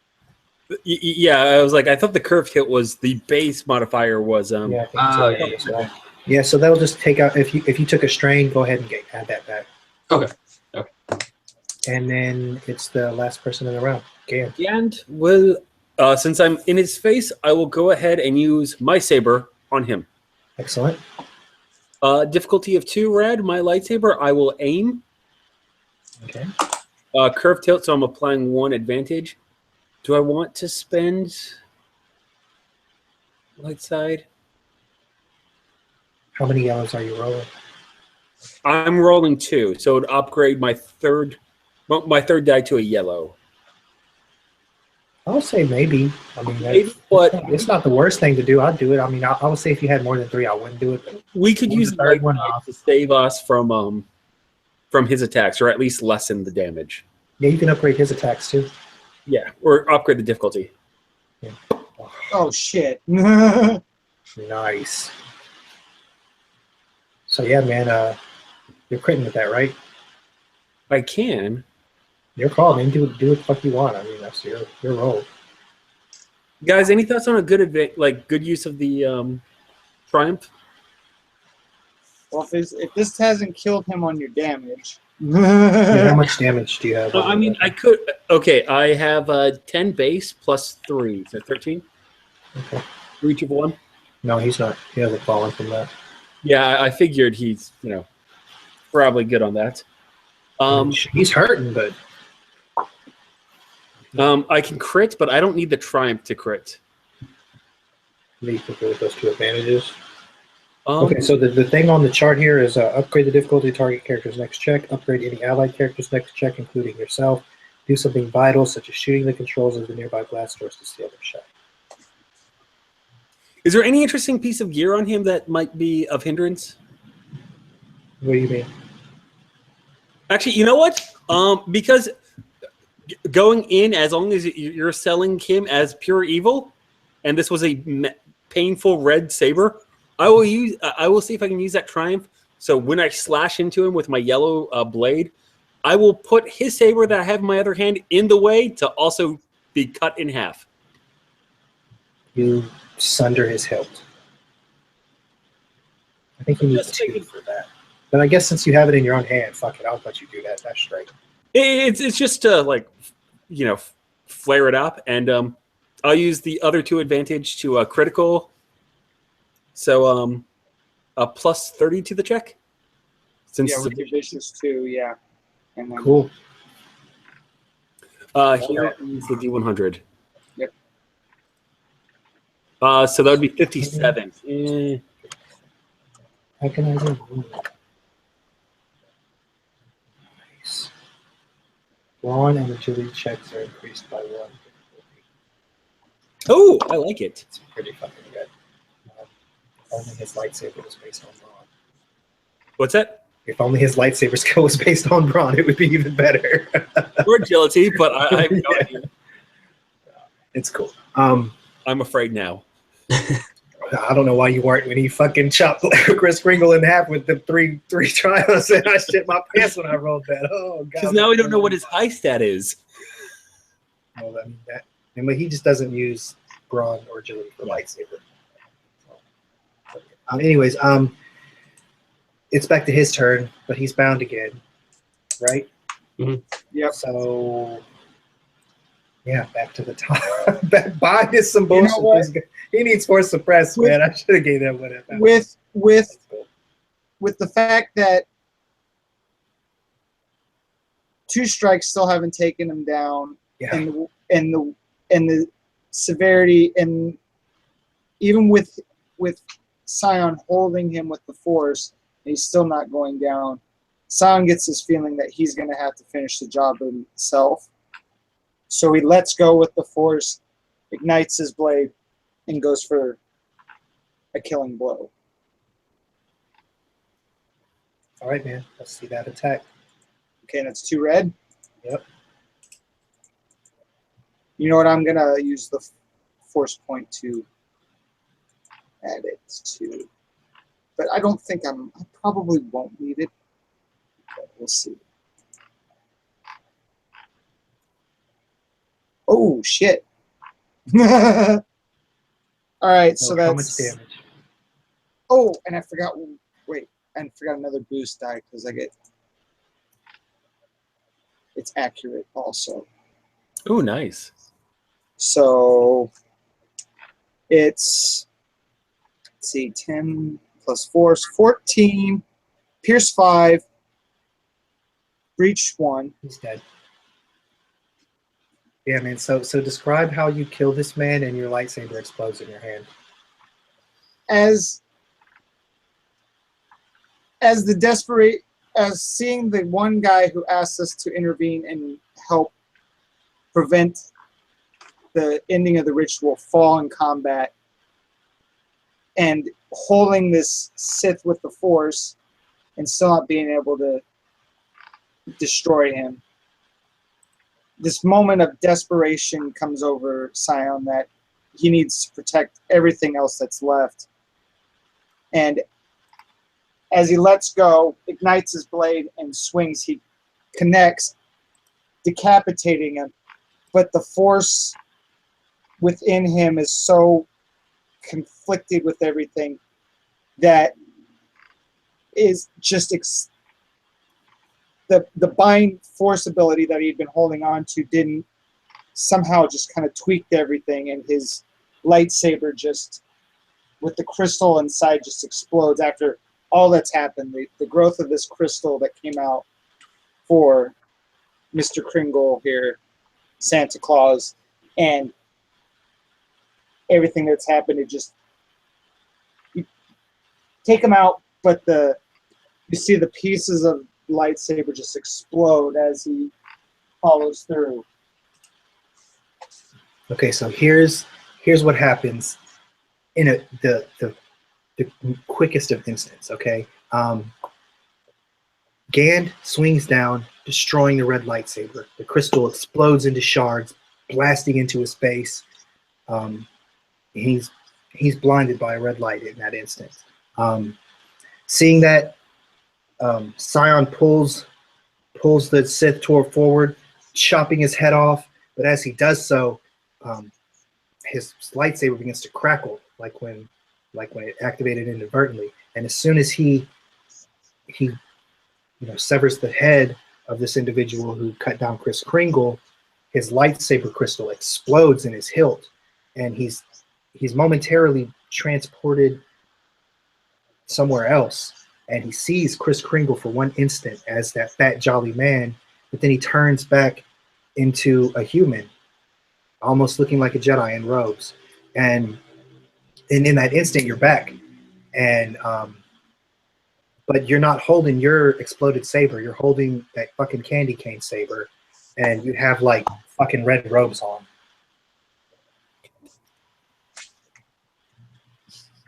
Oh, and then also in that instant, you feel the force starting to pull you, and Gand, you're pulled, like you feel your nose is on fire. Your nose is on fire, man, and you're yanked like to the outer circle into the perimeter of those Ewoks, and like all of a sudden you just see Ewoks coming up, and they're like handing you presents, and like the scene just keeps changing, and motherfucking sign, you feel like you're on that fucking slip and slide again. But every few moments, there's like something's in your hand, and you're stopping every few minutes with something in your hand. It's just like a crazy ride, and like all you can think about is like this. You don't even know what's going on, basically. But a million events happen in quick succession, and basically while all this crazy shit is going on around you, Drax, like the battle master's like swinging, trying to kill this fool. He ain't getting shit, and then he's dead, and you're just like, mission accomplished, I guess, right? So that's what's up, man. I don't know. Do you guys want to wrap up? Say anything? We're about done here. That was the story, man, of how we got a new Kris Kringle. Was an interesting ride. That was fun. That was a good one. That was really good. If only we had more eclectic range of force powers, then we could do the gag of traveling around with Kris Kringle and helping him with our force powers. Dang, I was really hoping y'all were going to take some powers, man. You made this shit hard for me to get y'all to where I needed you. I was really going to rely on some force powers, and y'all didn't have shit. Cool, I was very tempted again to go with like the Sense and like Seek ones for the Gand, but God, I hope somebody had that. Those were the ones I was counting on. Like, how are you going to have a team of Jedi if nobody has sense? Y'all the most fighting Jedi I ever met. We like it. Well, thanks a lot for coming out, guys. I really appreciate you jumping in this last minute Christmas thank you very game. much. Thank you. Yeah, man, it was fun to run for you guys. Glad we got to get our Christmas off with Tide to Change. And anybody who checks out this view later, please check out Tide to Change Role Playing Club. Join more games like this, longer campaigns and stuff, and play with these fellows. And I just want to give you guys a chance to do a shout out for any channels you may have, any plugs you want to do, and then we'll just wrap it up, man. So we'll start off with Gregory. Hey, just wishing everyone a happy Life Day. All right. All right, Ethan. As everybody knows, I'm part of the Tides of Change role-playing club. I'm only playing one other game with the Jarl of Goats, his campaign Destiny Horizon. All these guys were real great. This was a real fun game. Kind of my first step into playing as a Jedi and stuff like that. And I hope I can play more games like this. And it was super fun tonight. All right, man. Chris, you want to bring it home, buddy? All right. You guys who've watched me before, my channel Slacker Z, I do Fly from the Inside, a Jedi eccentric campaign with Archie as one of my Jedi players. I also have other stuff upcoming. I got Vendetta that's coming up. That's Edge of the Empire type campaign that's just started a couple months ago. So we'll continue running that at the beginning of the year. Also, I know I announced on my channel on the last Fly from the Inside, but we were going to have a 1-year anniversary for my channel. Unfortunately, they got canceled because of internet issues, but it will be rescheduled. I'm trying to come up with a date, and we're going to do something fun. We're probably going to do a one-shot, so I will open that up to the club. Otherwise, and also, yes, as me and Archie are both part of the same game in your Old Goats channel. Ashes to Ashes. Check Ashes that to out. Ashes. Yes. Otherwise, oh, and then Corsella Saga is coming back in 2017. So look for in the club some games. I'm going to be bringing in some new players in the process because we lost some, but we will be bringing new players. So look for that also. And I'm sure I'll have the occasional one shot every once in a while with something totally different. So, but yeah, check all that out. And that's all I have. All right, everybody. Thanks a lot for coming out. Have a Merry Christmas, Happy Holidays, Happy Hanukkah, whatever you might celebrate. Festivus, you know you got to air those grievances, baby. So we'll catch y'all later. Take it easy. Life is. Good night. Night. All right.